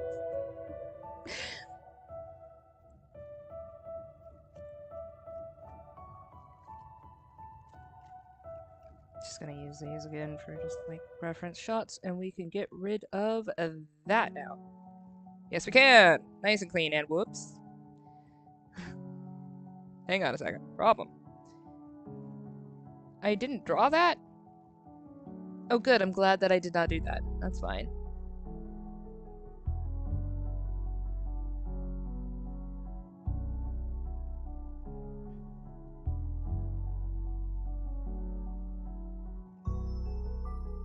Oh, I may have actually done that wrong there. Just would not put past me. Did I do all the rest of the things? I did all the rest of the things. Okay, yeah, that's fine. We're good. Just need to get this part. There we go. Yeah? Yeah. Okay. And all the things are fine over here. Yeah? Yeah. Yeah. Yeah.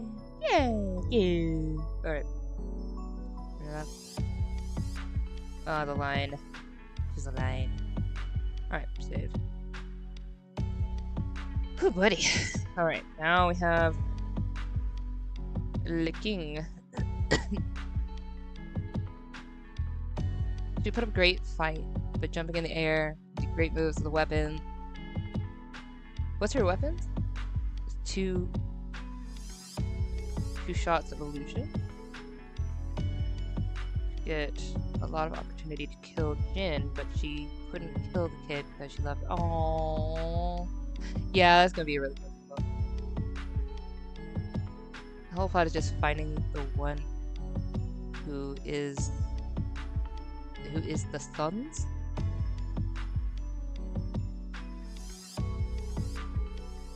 So sorry, I missed a whole thing. There we go. Hi, I'm back. There we are. Sometimes my head just makes up random stories. Like a thing in my head called Servants of the Stars. That's basically just every person gets a power based on a star they were born into. Tectonic? Do we need to work together? Do we need to work together? Because this book is about the Child of a Star. And then my my novel is about the stars themselves. Being a-holes, though. Nah, do you. You have your own concept of it, but it's really interesting how very, very much this is tying into my book. So Rosalie's story, which is the novel that I'm doing, is the the book about Michael's mom and how she even ended up having Michael, and it's a doozy of a story. So I put on my website my mental process of dealing with like naming everybody. I legitimately named like 312 people in one city alone, and out of those 312 that started, like we're at the outset of the book, by the end of the novel, which only spans a few weeks, there are only 61 people. So that kind of gives you a depiction of what happened because of these stupid stars. Oh, but yeah, that's cool. That's cool. Please continue to write whatever your brain comes up with. So I've been writing these stories long before I realized I was somnibus, and just writing whatever came to my head, and then finding out how they all interconnected afterward. So I found their interconnections in the like in my 20s, and I started realizing, ooh, okay. And it's really fun. So please continue writing, and you might find that your worlds interconnect as well. You just might not realize it at first, which is really fun to find out when you're writing. It's fine if they don't, but I like that. That's a good story. Cool plot. But yeah, it looks like both you, Tectonic and Ahmed, you both have really good,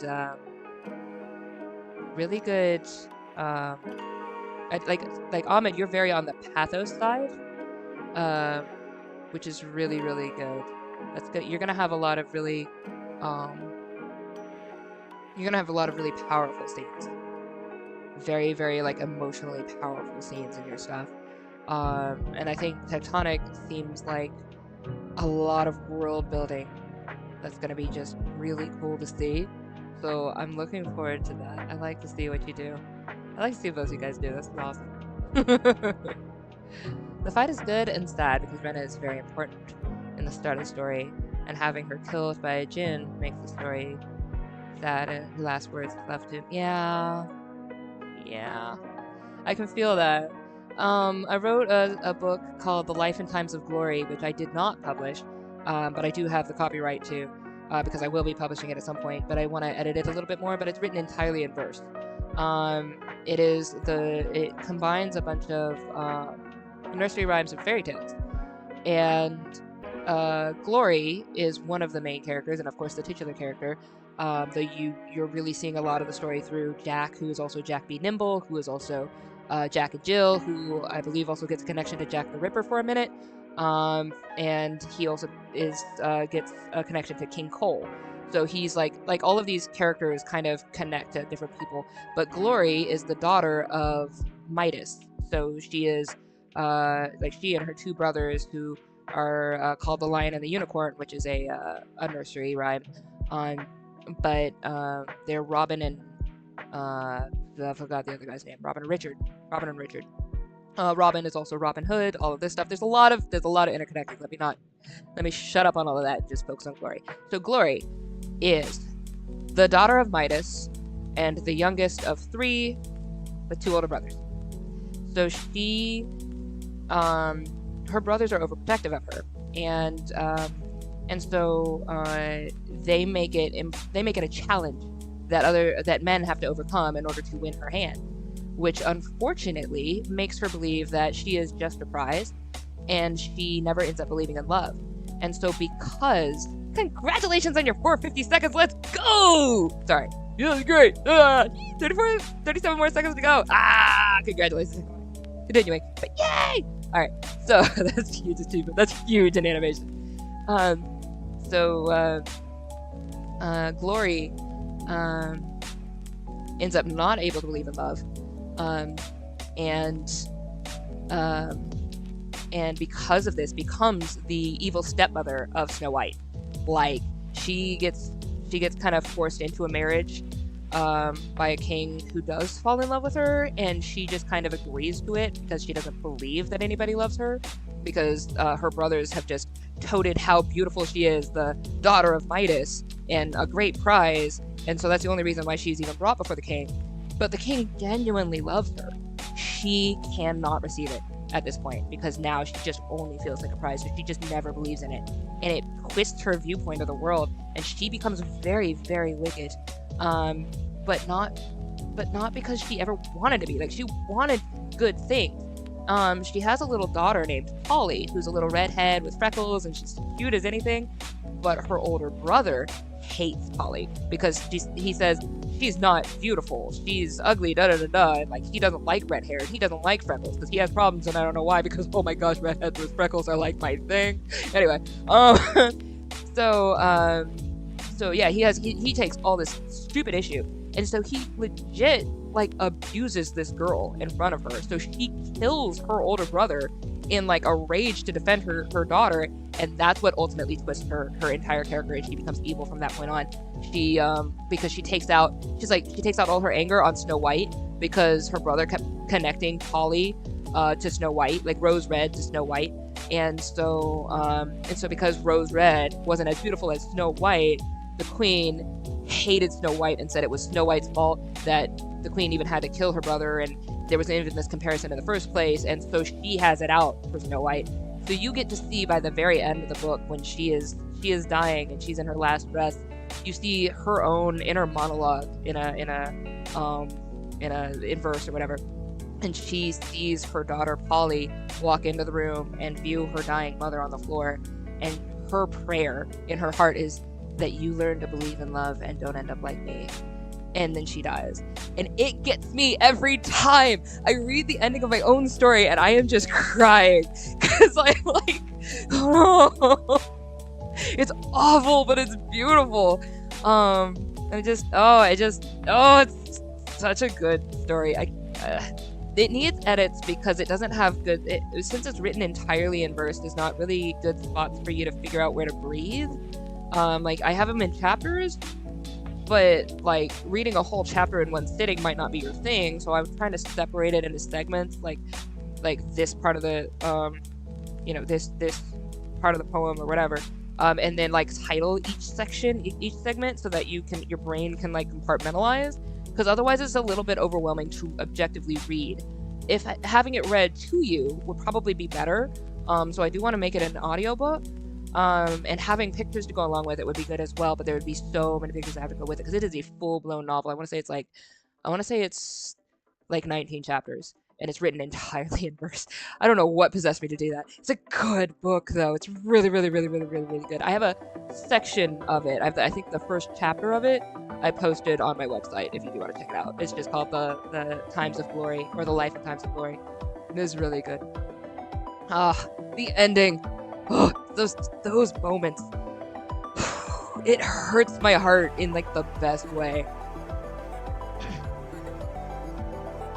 The whole story of your fictional story focus on who would become a villain. Is it Moreau or Jin? Both characters are important, but one ends up becoming evil and the other stays good, and they end up fighting. Aww. So, but I thought Moreau lost his arms or something. Oh right, no, he gets new arms. Right? What's their face makes them arms or something like that. But yeah, like, isn't Moreau Moreau's not the one with the cowboy hat, is he? Sorry, I'm trying to remember all of the things that you told me about your story last time, so if I got congruency a little wonky. But yeah, that's gonna be really interesting. They end up fighting. Do they have to kill somebody? Like, It's a lot of sad, but it's objectively a very good story, and I think you have something that people would really enjoy watching. I like to lean a lot more into the, lean a lot more into wonderment, fulfillment, stuff like that. So I prefer happier endings, usually, but not happy endings, if that makes sense. So, Full Metal Alchemist, the very first version of it in anime, has a very bitter, sweet ending, which a lot of people didn't see for some reason. If you don't watch Conqueror of Shambhala, you won't know the ending of the first series. So a lot of people just thought it just dropped off there at the end of just the the end of the show season and they didn't watch Conquer of Shambhala, you didn't get the full effect. So you're just like, it's incomplete or there's just it's unsatisfactory. The ending is awesome. I actually prefer the first version of the anime, even though the second version is the one that follows the manga. But I like the first version's ending because it's very bitter, but very heartwarming. It rounds everything out, and you get to feel that warmth that you were like, I went through all of this for. I needed to get something. It gives you that, but it also makes it very realistic about just the effects of things. It hits really well. I love Conquer of Shambhala, but that's my style. I don't like things that are just always happy all the time, but I don't really care for tragedies either, because I feel like I dedicated so much of my time. The world itself is tragic enough. I don't want to end everything on a tragic note. I'm of the opinion that nothing is ended until it's good. So if it's not good, it's not the end.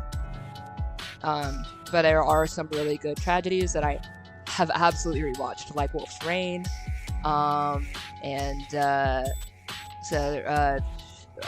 would you consider Cowboy Bebop a tragedy? It's really good. And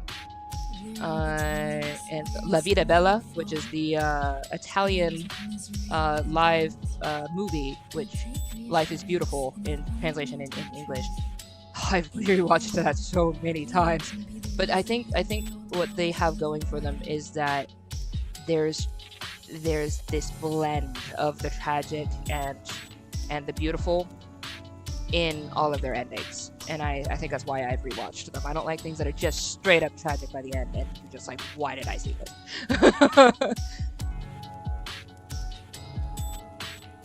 Moreau does lose his arms, but he gets a right arm.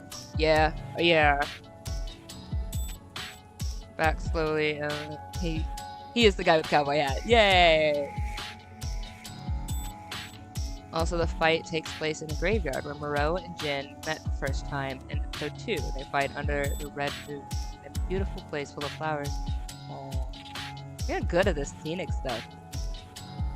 Bloodborne, I think, doesn't really have a good ending, unless you interpret it that way. Bloodborne leaves a lot of stuff for you to figure out. I kinda am down for that too, if that makes sense. I like those stories that don't tie all the ends. I'm very fun at lore hunting. I find lore hunting very fun.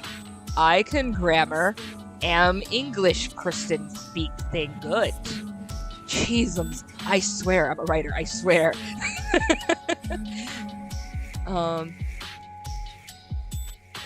Like, if you look around and at everything, you'll start to learn more. And if you read the item descriptions, you learn. Yeah, okay. So my first play of Bloodborne before I was streaming it, I was reading everything, and like every single item description. It was really, really, really cool to me. I stopped doing that simply because I've been streaming, so I've been paying more attention to chat. But in my own time, I would love to sit and just go through and like read everything. And I probably would have understood how things worked a little bit more if I read a little bit more, probably.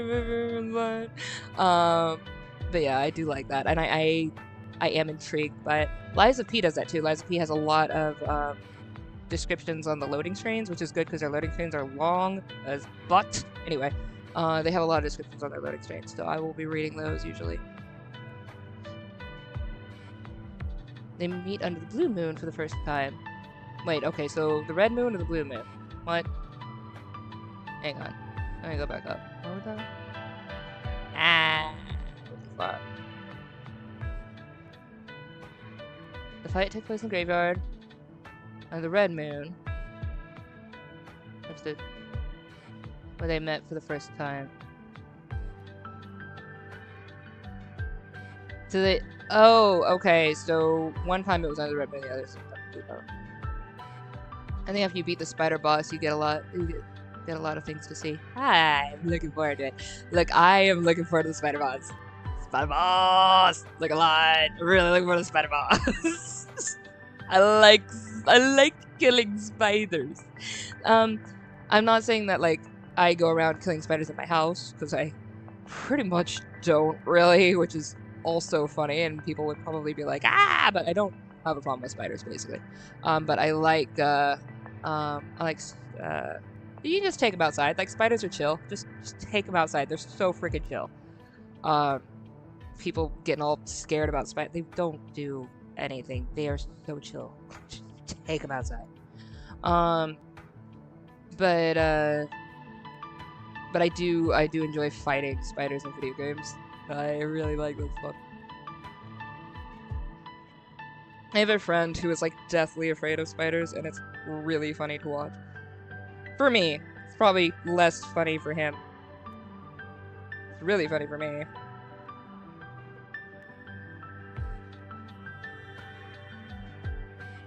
Alrighty.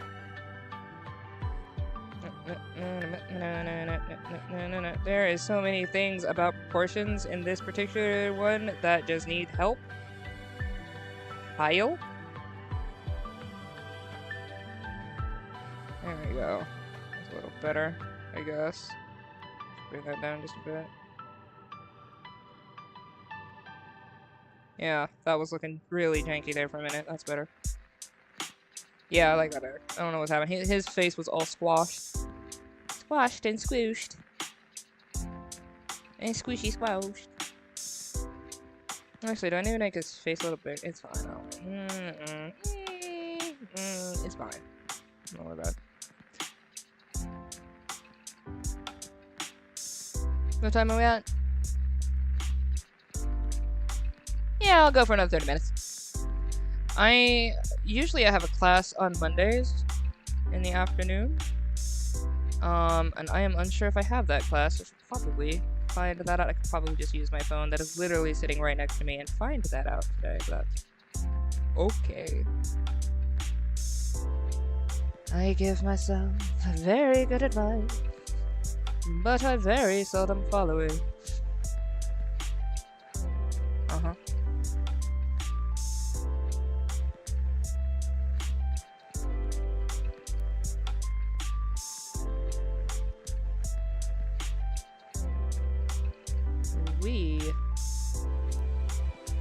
I did not even post about this stream on any of my social medias. I probably should have. I don't know. I feel like I don't really want to post about it, because I really just want people who genuinely just want to be here. Like, I don't...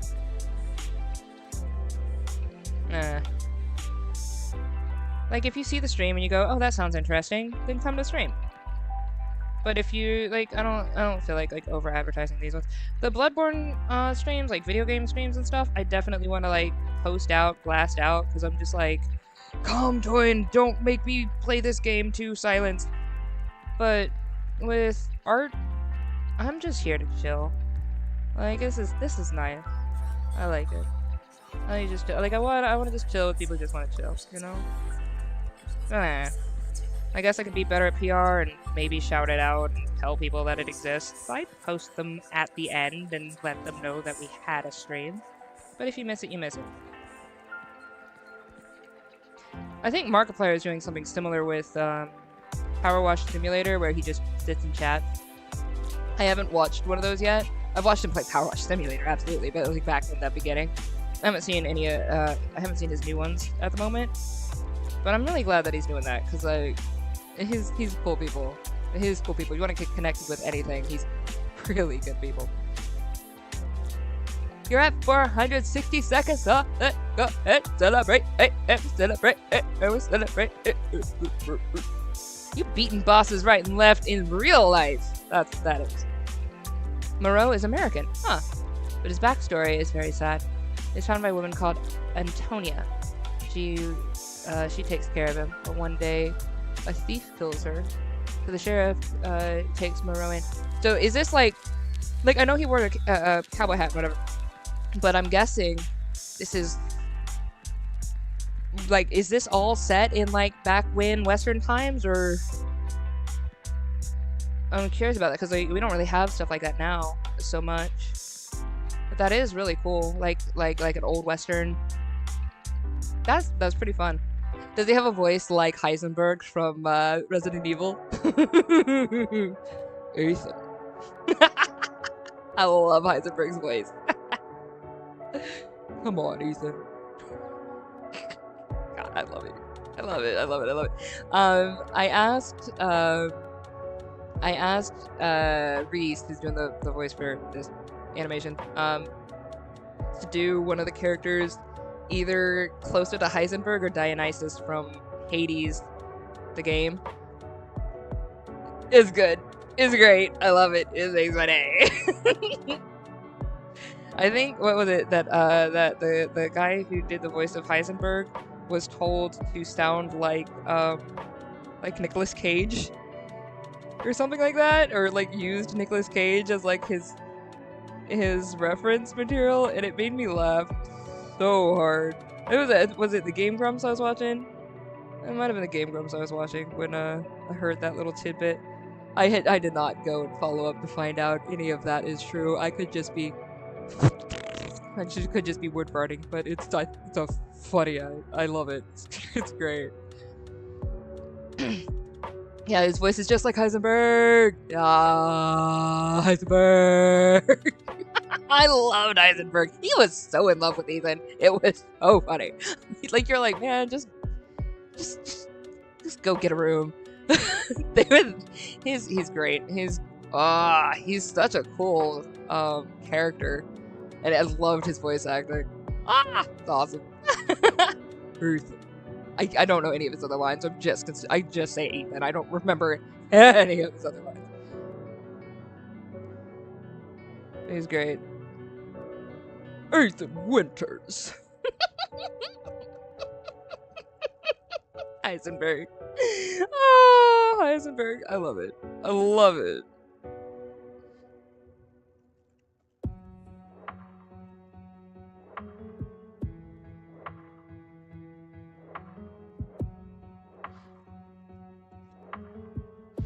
I did not play any of the Resident Evil games ever, but I've seen people play it so much that I've just like, it's probably just not worth me playing.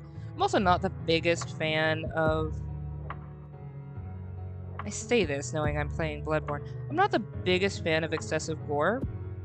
Why am I playing Bloodborne? I like Bloodborne. I think it's really, really good. Maybe what I'm thinking about... I'm not the biggest fan of zombies. That's... Again, though, I'm playing Bloodborne. Why do I have no problem? I don't know. What is the difference? Like, I don't like games like Outlast very much. Like, I don't enjoy that. Like, I don't not like Outlast objectively. I can watch somebody else play it. Huh, why I have no problem with Bloodborne and Lies of P. Huh. I kind of want to psychoanalyze that. Bizarre. Because I really don't care for gore much. Like, I don't like excessive gore for no reason. I think the reason why Bloodborne has I have no problem with that is, like, it doesn't feel gory, if that makes bizarre amount of sense. Like, it just feels action-y. I don't know why that's different, but it is. Whereas, and like, I feel the same with Lies of P. Like, I made a comment in one of my videos like, I'm covered in oil blood, and it's funny to me. But then of course I had to kill the donkey, who was actually human, so that was different. But it didn't translate to me as, this is a gory game. It translated to me as, action-y game. And I think when it comes to like zombies and like eating people and things like that, or like stuff on the tables that's like guts and stuff like that to me is stuff that I don't enjoy. Bloodborne has the gore as kind of something that ties it together. Yeah, semi-horror element. Yeah, so that I can do. Like, that I can do. Like, that I'm down for. It doesn't feel gory in that sense. But like, games like Outlast, that is a gory game. I don't enjoy that. There's in Resident Evil, you have like way too many times where your hands get mutilated. And like, I'm not saying like it's bad. Like, the character designs are fantastic. I think they're objectively very, very well done, very beautiful. I just, it doesn't feel like something I'd be interested in playing. I think Resident Evil 8 I might be okay with playing because it was, I mean, I've already seen it play through so many times that I'm like, whatever, you know. So maybe I'm just desensitized at this point. I also may have changed my sensitizations as I grew up. It's also possible. I haven't gone back to revisit things like The Last of Us or things like that. Like, but I haven't, like, I did try to play Last of Us, for instance, and I got partway through it, and I just didn't want to finish it. The game itself turned me off from wanting to play it. It's got a great story, and people are really, really into it. And I could probably watch somebody else play it, but I personally wasn't enjoying myself. I was annoyed by some of the mechanics for myself. I was annoyed by the zombie. Like, it didn't mesh with me for me. I don't know. I might be different now. It's been a while, and I have a different tolerance level. So I don't know. Sorry, Ahmed. I definitely want to take a look at some of the other stuff that you wrote. I didn't read those. The world is strange in my fictional story. You have cowboys and samurais and ninjas. Isn't there a movie or something like Cowboys and Samurais? Am I making that up? There's a movie or something called Cowboys and Samurais, right? Anyway, ninja, shinobi, modern soldiers, all cultures mashed together. That's interesting. I like that. It's fun. Different realms and worlds. Okay, cool. That's fun. I like that. Very excited for Elden Ring. Yeah, I am too. Elden Ring Night Rain, the new game, is rough. Game like Battle Royale Souls. We fight bosses from all Souls games and play. Ah, that actually sounds really fun. I don't enjoy a lot of multiplayer. Because I usually like to just go at my own pace. And I feel like I'm the annoying one in the group because I'm always like Leroy Jenkins and woo, and there I go. And I just get everybody killed. I like to explore too, so I only have full throttle run forward, or I'm gonna stay here for 50 minutes. I don't have like this in between, so the having to adjust myself to everybody else in the group multiplayers, usually it's just not my favorite. But if I'm playing with friends, like if I'm playing with like somebody I already know, like not like finding random people online who are like, hey, you want to team up? And I'm like, hey, sure, I guess. I have social anxiety for some reason, even in this digital area. If I'm playing with Leodin, like if I like Leodin and Exodus, like we've played games together, and that's fun. That is really entertaining because I'm kind of already comfortable with them, and we're all friends and we deal with each other, and that I might do. So, and I think Leodin likes Elden Ring. I don't know, Leah, if you're lurking. Do you like Elden Ring? I don't remember. Because there was somebody who played it. I can't remember. I know Photo's the one who does very much like just shouting all these people out. But anyway, but that might be fun to do for me and my other gamey friends. Gamey friends. I could get work done. I could.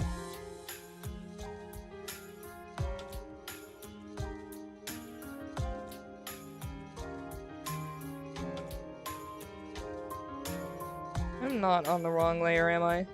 Good, I'm not. Okay, cool. I've done that, like drawn a whole picture and then like, I was on the wrong layer, ah! If you get Elden Ring, love open voice chat. Yeah! Look, I need to get better at doing multiplayer stuff. So that is a possibility on my... That's a possibility. I'm not gonna knock it. What is that blob that I just created that I'm trying to call a hand? So, I know you've probably noticed that these hands are very cartoony, but I did get my inspiration for doing these from for doing hands like this and kind of cheating. From Mega Man and Two Warrior manga, which has extremely clean art. Extremely clean art. Do I think that mine are clean like that? Absolutely not. But I love the art style for it. I used to draw so many Mega Man characters. Like, I would create my own netnavies and, like, have, like, whole sagas I'd write out with them. Like, my little brother grew up on stories of a character I created and base and, like, going out fighting and stuff. And, like, we had, like, this big adventure story, and he actually was upset as a kid for a little while that I didn't finish it. And he was like, "You're never gonna finish the story." And I feel bad that I never did. I never did. But yeah, he grew up on me just giving stories about literally everything. I made him feel bad for a thing of ice cream because it fell on the floor, and it fell on the floor, and it was you know, dead at that point. And I made the ice cream, the death of the ice cream. I described it in such a way that you would feel like tears in your eyes over the fact that the ice cream was gone. And he was like, "Why'd you make me sad for an ice cream?" Yeah, I don't think he forgave me for that either.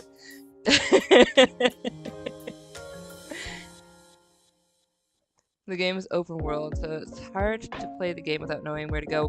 But, I enjoy running around and not knowing where to go for the first 3 hours, as I did in Bloodborne. It was funny. I really enjoyed trying to figure things out first, so I think I might do that first.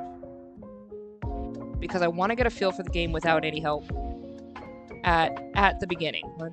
1, 2, 3, 4, 5, 6, 7, 8. These are 8. It's supposed to be 10.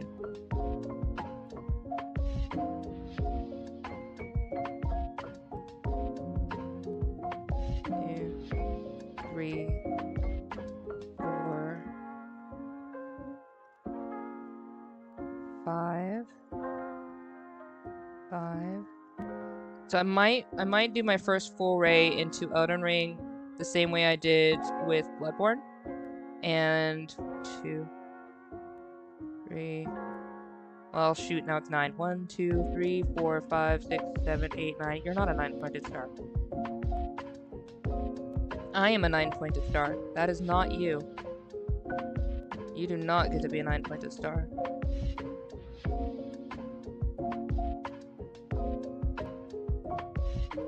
That's kind of a sacred star.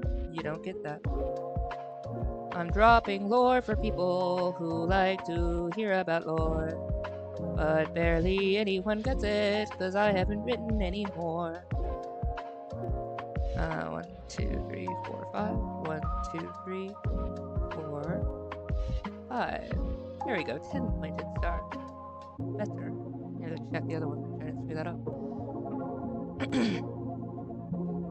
My fictional story art style is so far like Samurai Jack. I love Samurai Jack. Aww, did you watch all those Samurai? It's been a long time since I watched Samurai Jack. I need to go back and revisit, because I know that I have forgotten the majority of the lore now, which will be great because then I can just kind of watch it for the first time again. But I love Samurai Jack. Like, Samurai Jack and Powerpuff Girls were my shiz growing up. Is he supposed to have that? I didn't do that for this one, did I? Oh, it didn't matter for that. I didn't do it for this. Oh, it didn't matter because I didn't draw him that way? Oh, right, this is a year later, so he has... So that's fine. We just need a... Yeah, okay. Here we go. Just need to fix that.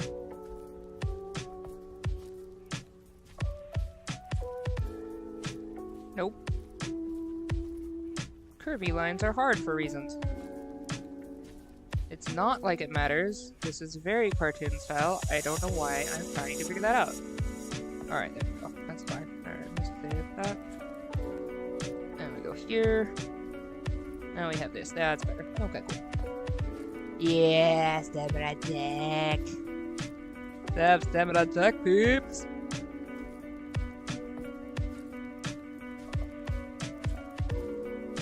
So I really liked Powerpuff Girls a lot as well, and I know like they've been getting like reboots and stuff.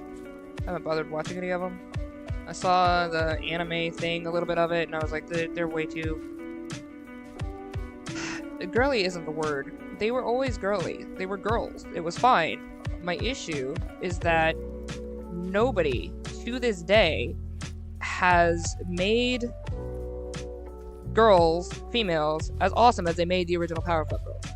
They didn't try to make them masculine or anything like that. Like, I mean, you've got, you know, Buttercup has her own. You've got like dynamics between them, but they didn't try to like overemphasize anything. They just said they're girls and they do things. And so, but then the stuff that they did was just awesome and fighting. It's just like didn't have any like qualms about anything, and they were female, and it was great and it's fine. But then what happens in the new junk, or at least in the anime version, is they're just overly sexualized again, and everything about females is how much I'm going to love a boy or get love from a boy, or I don't. It's so hard to explain if you have not seen the original Powerpuff Girls why no other iteration of anything ever has pulled that off. Because it's so frustrating. It's frustrating and it's so hard to put into words. You need to animate 24 FPS next time. And it's so difficult to make smooth animation in 12 FPS. I believe in you. But yeah, 24 FPS is gonna be a lot more work. So you can also rig, you know, put like bones. You're not doing bones on them, right? You're drawing everything by hand, right? Sexualized Powerpuff Girls? Something I don't even think I'd hear. I know. It's weird. So, like, I don't know. So, if you've ever messed with AI, it will treat you differently if you say that you are female versus if you say that you are male. Society has a stereotype ingrained in itself that says these are the things that make a female female and make a male male. And there are so many other things. And I wish the emphasis was more on a human human. But then they also happen to have a gender. Like, having the emphasis be on the gender and what society believes is the definition of that, as opposed to letting them be who they are, that also happens to have a gender and does things. It's a difference in emphasis. And it's, again, so hard to explain. But they missed it in the anime. They missed it very badly in the anime for Powerpuff Girls. They made them stereotypes. They made them fit into molds of what is acceptable by society for a female to be. And then they also gave them superpowers. As opposed to being super and awesome and powerful, who are also female. That difference, you know, they were female first, and then they also had superpower. I don't know, that's not even it. They were society's version of what female is, and then they were also with superpowers, as opposed to they were super and awesome and kick ass, and they're also female. And there's an emphasis difference. It really is hard to explain. I would like to actually take time and do a bigger dive into that and maybe figure out how to explain that better. But you feel the difference when you watch it. When you watch the original Powerpuff Girls, it is a kick. ass show. Like, it's a kick ass show. And I don't know. I'm also gender non-conscriptive, so that possibly plays a bit. But like,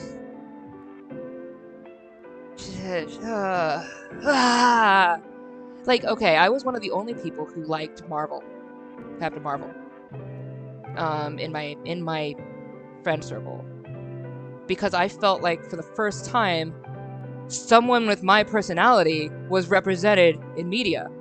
I've never seen a female represented in that way in media, and it pissed people off so badly. Male and female alike.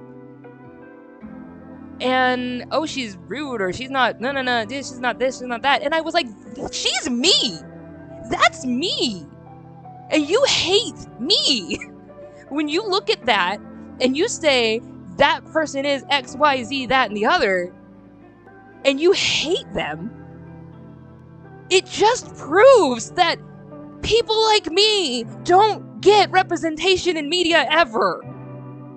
Like, ever. Like, you don't see me. You don't agree that I should exist. You think I need to be fixed. I was on that soapbox. Female in my fictional story is very cool characters. I'm sorry, I'm reading chat now. Very cool characters because they act like male characters and male characters act just like female characters. Because the fictional story gender isn't important at all. Yeah, see, I think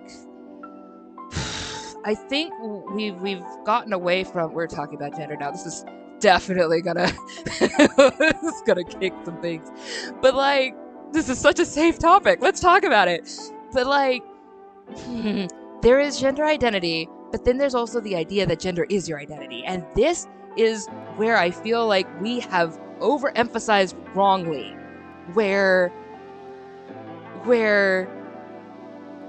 like, the emphasis of what makes a person is whether you can religiously bed them or not. Like, your obsession with somebody's genitalia should not...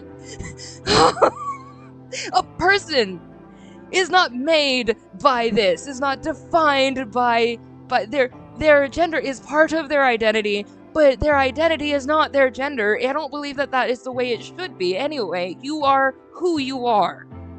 First. You are who you are first. Other parts of those things matter. I'm not downplaying that. Like, if you're struggling with gender identity, I'm not downplaying that struggle. But I'm saying that you are human and a person and valuable and awesome and capable, and I like your personality being something that isn't the norm spectrum of what personalities. Blah. Be you. The world needs you. You were born you. God didn't make any mistakes. He made you. Alright, there. Said all that. I ain't gonna read Tectonic's post now. People that I'm mad at for reasons who are not even in my chat. Hi. I'm back. Let me read these. Alright. This is kind of why... Hi. This is kind of why, and it might sound cringe, but I like Squid Game. I wish I had seen Squid Game. I will see it. It literally is on my list. I just haven't seen it. Because it shows some very strong people in both genders and stereotypical genders. I love that. And the non-stereotypical usually go further. A guy that wasn't just pure brawn like some stereotypes. And then there was a stereotypical woman who, once people lost interest in her, she lost. But one of the female characters made it. Because they weren't submissive and say that they are less, they feel like they are people and not genders. People need to be able to trust people and have brains, and at the same time be good at different things. Yeah, people. You are people first. You are a human first. You are a oh, I already did my soapbox. I'm really passionate about that though. Like, oh, I'm gonna climb off that soapbox now. But yes, yes. And this whole concept, this whole obsession with what is your gender, this whole obsession, it's an obsession, it's a sick obsession that so much of society is having right now. And it's causing so many issues and so much anxiety. I have I have children whom I love dearly who are just full of anxiety and depression over their identity being a gender. And I'm like, you are so much more than this, baby. Like, I want you to see you for you, but society won't see you for you, and so you're not able to see you because all you see is what society is telling you need to be or you aren't being. Don't listen to that. Just be you. Just be you. You're defended. And you're awesome.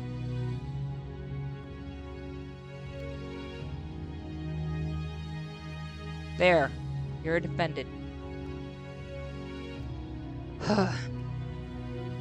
It bothers me because I see a lot of it. Like, it's not even just like a TED Talk thing. Like, it is a passion in me. Like, people meaning well on every side on this equation. People meaning well and missing the mark because they overshoot. And making people incapable of moving, like scared and or overemphasized because, well, I've decided what gender I am and thus I must, be that to the extreme. But then the definition of what that gender is, you're using what society's definition is. And so you're being you're going to the extreme of society's interpretation of the definition of what that is. And like, you take a stand on just your gender, and there's stuff to be said for that. I'm not against people standing for people who are not recognized or who are underappreciated, undervalued. It's just there's so much more to a person. So much more to a person.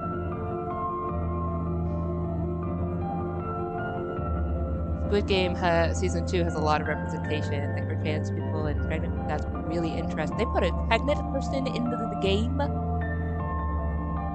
or I guess they got pregnant probably during the game or something. I don't know, but that's interesting.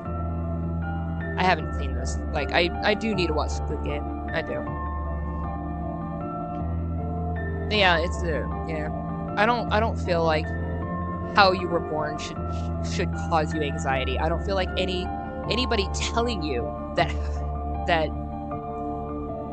you, with your personality the way you are, should cause you anxiety.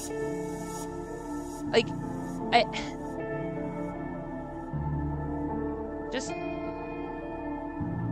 take it between you and God over who you are, and then just be. Love yourself and be. Okay? You're okay. You're awesome. I don't know who's needing to hear this, but you're awesome. I don't know if you're gonna ever click on this video, but if you got here and you got this point, you're awesome.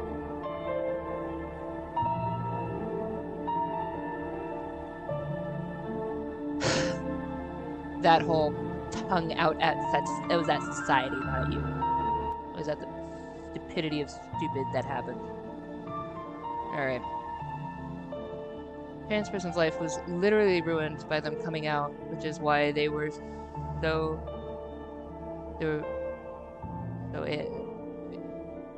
it's like they were there, so it shows how much people force other people to conform. Yeah.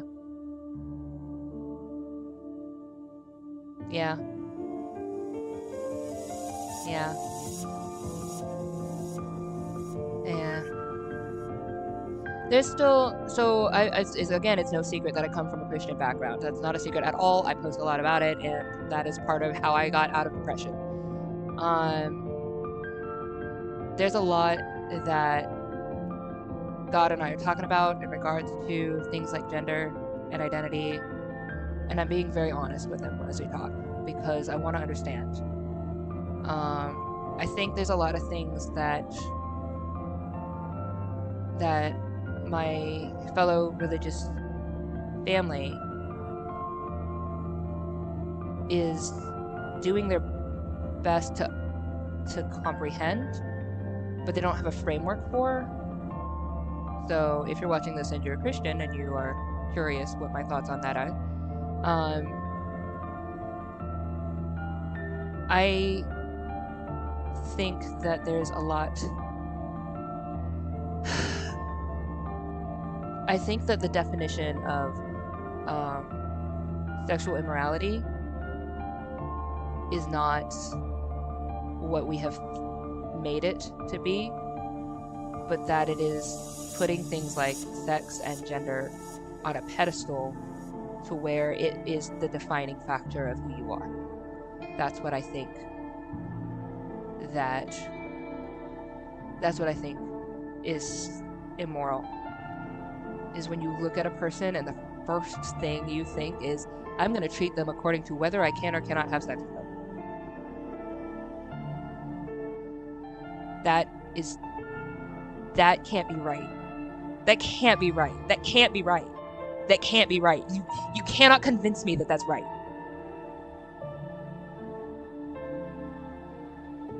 That cannot be what was designed.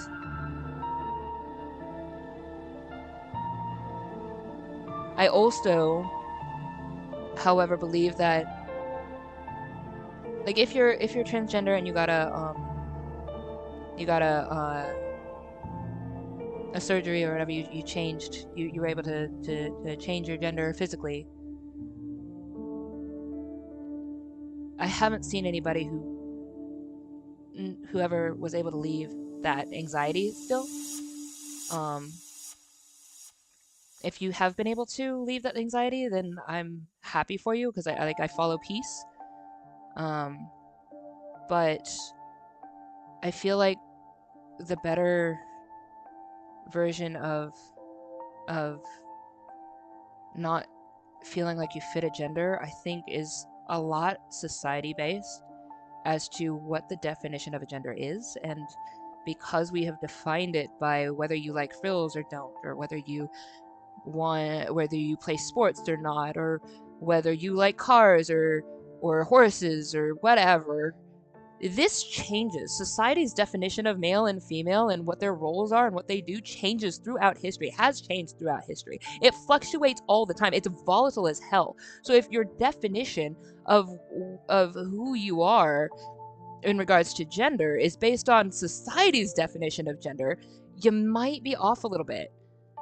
I feel like a person is born what they are born, how they are born, intersex or one sex or no genitalia. Like there's a whole bunch of just completely different. There's just a lot that is like it's not quote the norm, but you were born you. And I think society telling you that how you were born is wrong and that you have to fix that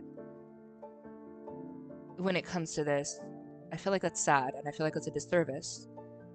I think you can be born with, quote, the alpha gene and be sensitive and cry at movies and like frilly clothes and enjoy doing your nails and wearing heels. And you're still valid as an alpha male, in my opinion. Because you're you. You're powerful. And I don't think you have to change that. But if you think you have to, I'm not in that boat, so I'm not trying to like force that on somebody and say my word is law, you need to fix this. And if you did change you, I'm not against who you are and what you did. Like cosmetics are cosmetics. But you are you. You are human. You are your soul. You are beautiful and powerful and allowed to be, and I don't have a problem with that. I'm not a trans I'm not trans personally, but I do kind of hope in the future that they can have happiness without problems because of them being who they are. Yeah, yeah, yeah. I agree. I agree. I think we all have to make different life decisions, and I don't think anybody should be condemned for being on their journey of what their identity is. Everybody is on a journey of their identity. Everybody, their whole life.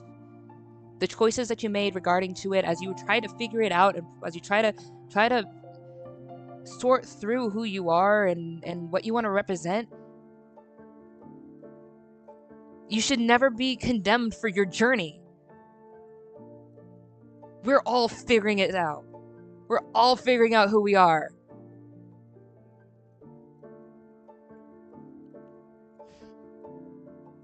Yeah. For 70 seconds, let's go.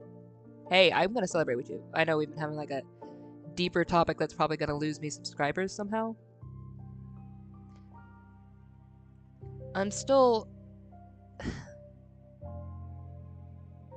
like on that whole Christian plane, I'm still talking with God about it. The jury's still out for me on exactly how or what or where or whatever to stand.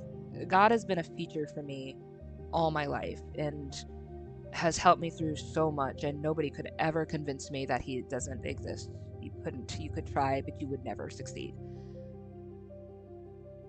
But there's a lot of things that I'm I think we need to look at again. We being other people who, my brothers and sisters in, the whole Christian realm. There's things that we need to look at again. I think I think we're so scared of something we throw out a baby with a bathwater. I think that like I think there's truth on both sides of this dynamic in regards to LGBTQIA. Um, that that both parties are in extremes and rejecting the other party entirely and not getting the full truth of what the matter is. And I think that we need to listen and hear and be patient and be loving and be kind and let people be. Let people be on their journey. I get it in regards to Christianity because there's this issue religiously where if you see somebody who you think is going to walk off a cliff and you don't try to help them, you're complicit in them walking off a cliff. And they take that viewpoint in regards to sexuality and believe that that is what makes or breaks whether you're going to get into heaven. And if you think that way and you are not out there actively trying to quote save people, you will be you will feel like you are not doing the right thing. You're letting people die. That's what you're going to feel like. You're going to feel like you're letting people die. And that's what I kind of hope people who aren't Christian can understand, is that people who are and who kind of take it to that level are trying to help, and they are scared for you. But I think that God is a lot more merciful and a lot more graceful and a lot more loving and a lot more capable of handling your journey without judging and throwing you into a fire. He's not dangling you over hell. He's like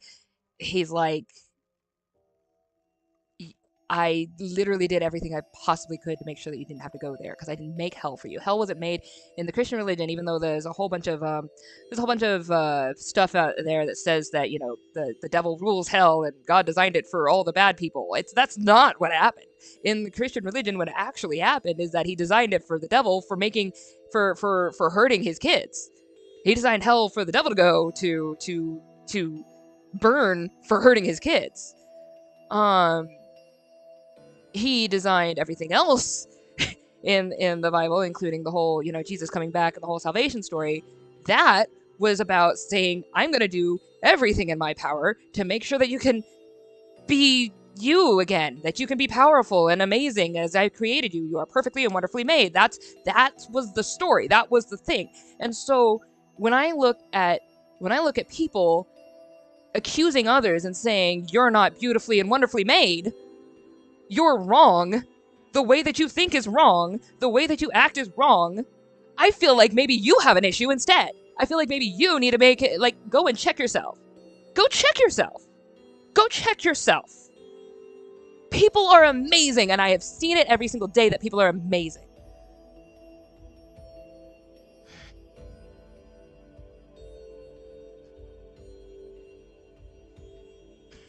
Drives me nuts.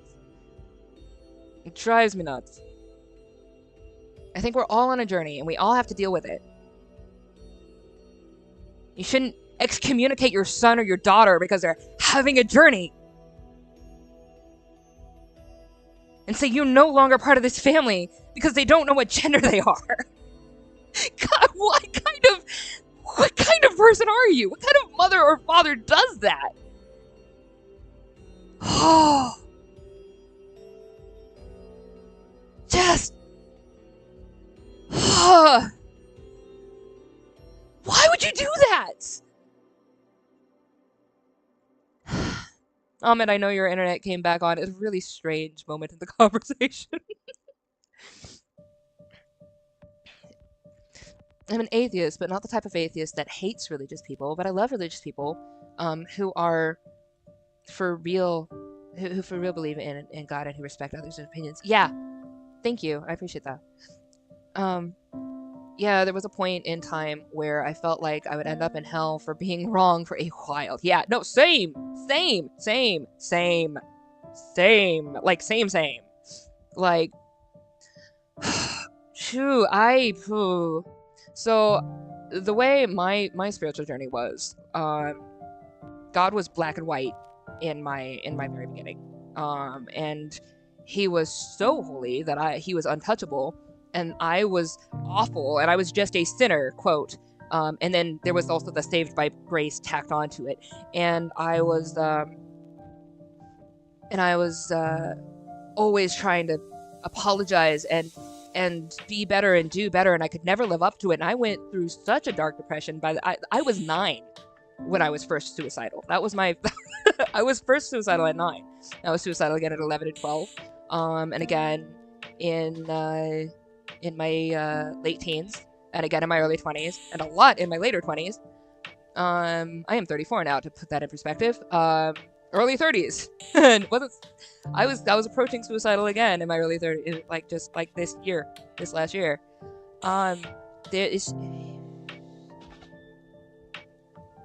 There was so much that I bore because of this misconception about who God is and how he views me.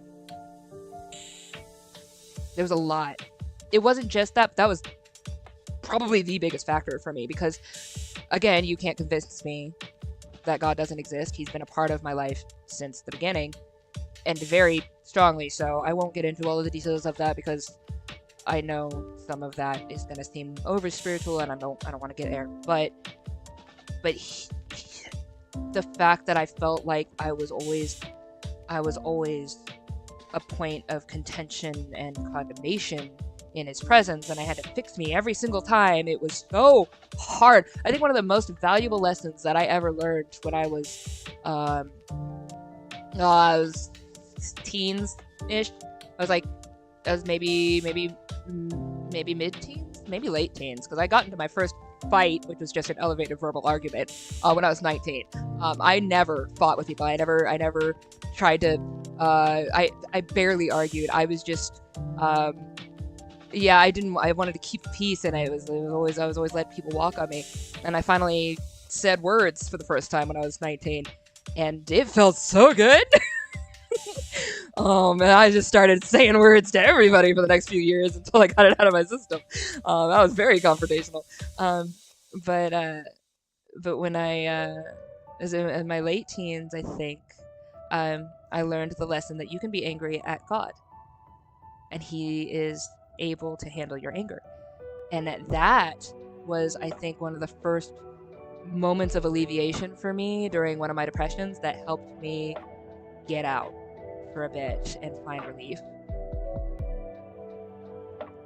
I'm pretty sure it's called religious trauma, which isn't a full medical term, but yeah, no, there's a lot of people have a lot of trauma from religion, a lot of it. Like, this is not an easy topic. I know this completely. This is not an easy topic, and if I've offended you, I don't know what to tell you, man. It's when you're not living up to the expectations of religion. Yeah. Is it me, or you never changed your Shrek hoodie since forever? I put it on. I wash this thing. I wash it. Okay, but I have like a few clothes, and then I have work clothes. I don't do anything with my life. I have a different shirt under it. What do I have? I have this shirt under it. It's a different shirt. I wash my stuff. I have this, and I have my Unis Honest black hoodie, because Unis Honest, memento mori. But I have that, and I like those for games, and I like this because it's comfy, and I'm doing art, and it's got the long sleeves. See the long sleeves? Long sleeves. I like the long sleeves. It's also kind of stressful thing if like if you choose the wrong religion, you get eternal pain, and that's a storytime animator, kind of like Jaden Animations, called Illimation. I'm gonna take a look at that. Made a video on religious trauma. I think it really gives attention to. Yeah, there's a lot. I have a lot of friends who've been traumatized by people in religious circles, and I know immediately when I tell somebody that I'm a Christian, there's gonna be a lot of that happens. They're like, oh, it's you see it immediately, you see it, and you're like, I have to explain, because a lot of my brothers and sisters have caused a lot of pain, a lot of pain. I still believe that there are truths. Like I still conscribe to what I conscribe to, but the God that I conscribe to he's the kind of guy who will show up in an afro and sunglasses and have a disco party with you. That's the kind of God he is. He's so fun, and he's so funny, and he's sweet, and he's kind, and he's patient, and he's the only being on ever who can handle my ridiculous emotional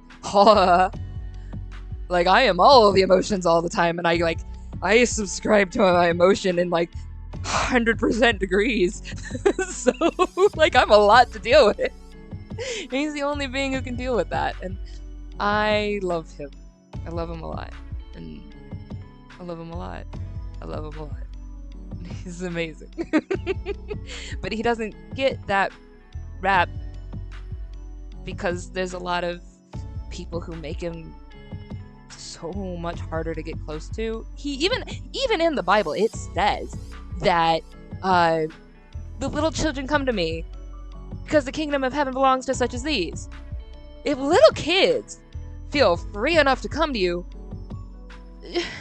like, little kids feel like, this is fine, I can be myself. Little kids don't know right from wrong half the time. They are excessive in their actions. They are very needy. They want attention. They want to be like, look at me, look what I did. And they create, like, they invent, and they play, and they make messes. And that is my God loves all of that. And to have a people say, you made a mess, God's gonna hate you and throw you in a fire. Really? Really? Are we talking about the same God? Are we talking about the same dude? Cause the dude who raised me is a little different.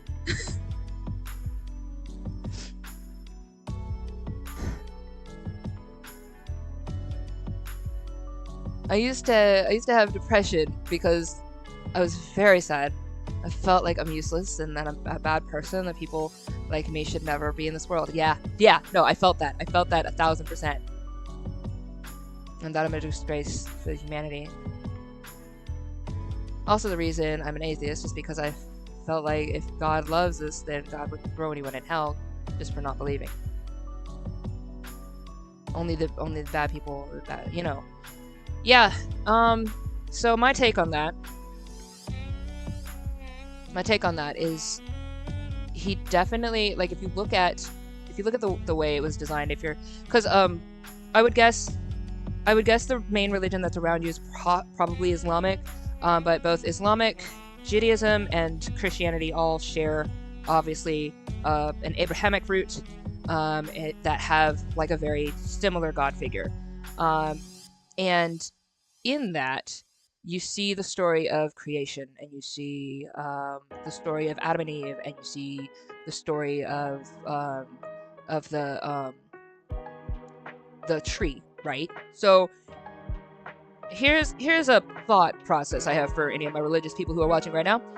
If God made the world and he saw that it was good, and then he made humans and he saw that they were good, and then he saw everything all together and he saw that it was very good, was that second tree in the garden evil? No. If you're thinking about the way that God works, right? If God is good, right? And he makes good, right? So what is the tree? What is the tree of the knowledge of good and evil? And so then you have people who are like, well, it's a test. It's a test if you love me, you'll do this. I mean, I feel like there's a greater truth than that. Like, you have kids, right? And your kid is with you in the kitchen. There's a stove in the kitchen, and the stove is hot. You tell the kid, don't touch the stove. It's hot. Because they're a kid. Is the stove a bad stove? Is it an evil stove? Is it wicked? No, it's just not for the kid when they're 2. The kid grows up, and then they can partake in the stove. Because the stove is good and helps you cook things. And you just go ahead and use the stove. That's what I think. It was a timing thing. It wasn't an evil thing, and we partook of something that we really couldn't handle entirely, consumed us, had a whole bunch of mess with it, and God spent the rest of humanity's time trying to get us to come back and be okay with ourselves, instead of looking at ourselves and saying, I'm good or I'm evil, because that's a judgment we should not have to make right now. We're kids. He doesn't look at us and say, you're good or you're evil. Does that make sense?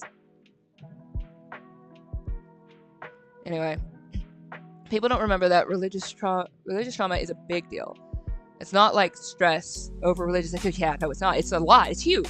It's a feeling like you're a bad person in a higher being's eyes and you will be tortured. Yeah, that's exactly what it is. It's awful. It's manipulative. And if my dad is a manipulator like that, I probably don't want that dad. That's not him. By the way. You need to watch Elden Ring lore. I do need to watch Elden Ring lore. I've been keeping myself from that because I don't want to spoil things. I want to play the game. I need to watch. Okay, so how about this? Tell you what, Ahmed, if you post the Elden Ring lore videos in my Discord, actually, maybe I'll. Do I have a gameplay? I do have a gameplay thing in my Discord, right? Game suggestions. I do. I have a game suggestion tab in my Discord. Post those in the game suggestion tab. And when I have played a bit of Elden Ring, at least a little bit, I will go back to those videos and watch them. I want to play a little bit of Elden Ring first, just to be completely blind and just see what I see. Like, I like going in blind to games. I like experiencing it for the first time. I enjoy that. I think other people enjoy that too. If you don't, that's fine. Whatever. I'm making a video on it anyway. You're gonna get. But yeah, I should watch the Elden Ring trailer before I'll watch the trailer. I will watch the trailer. I can watch the trailer. I won't. I'll watch the trailer. The only thing I know of Elden Ring is you don't have any maidens.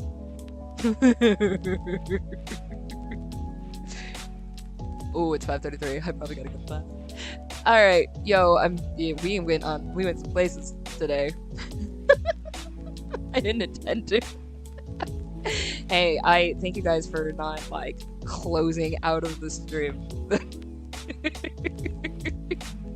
I do need to go see about this class that I do actually have to get to.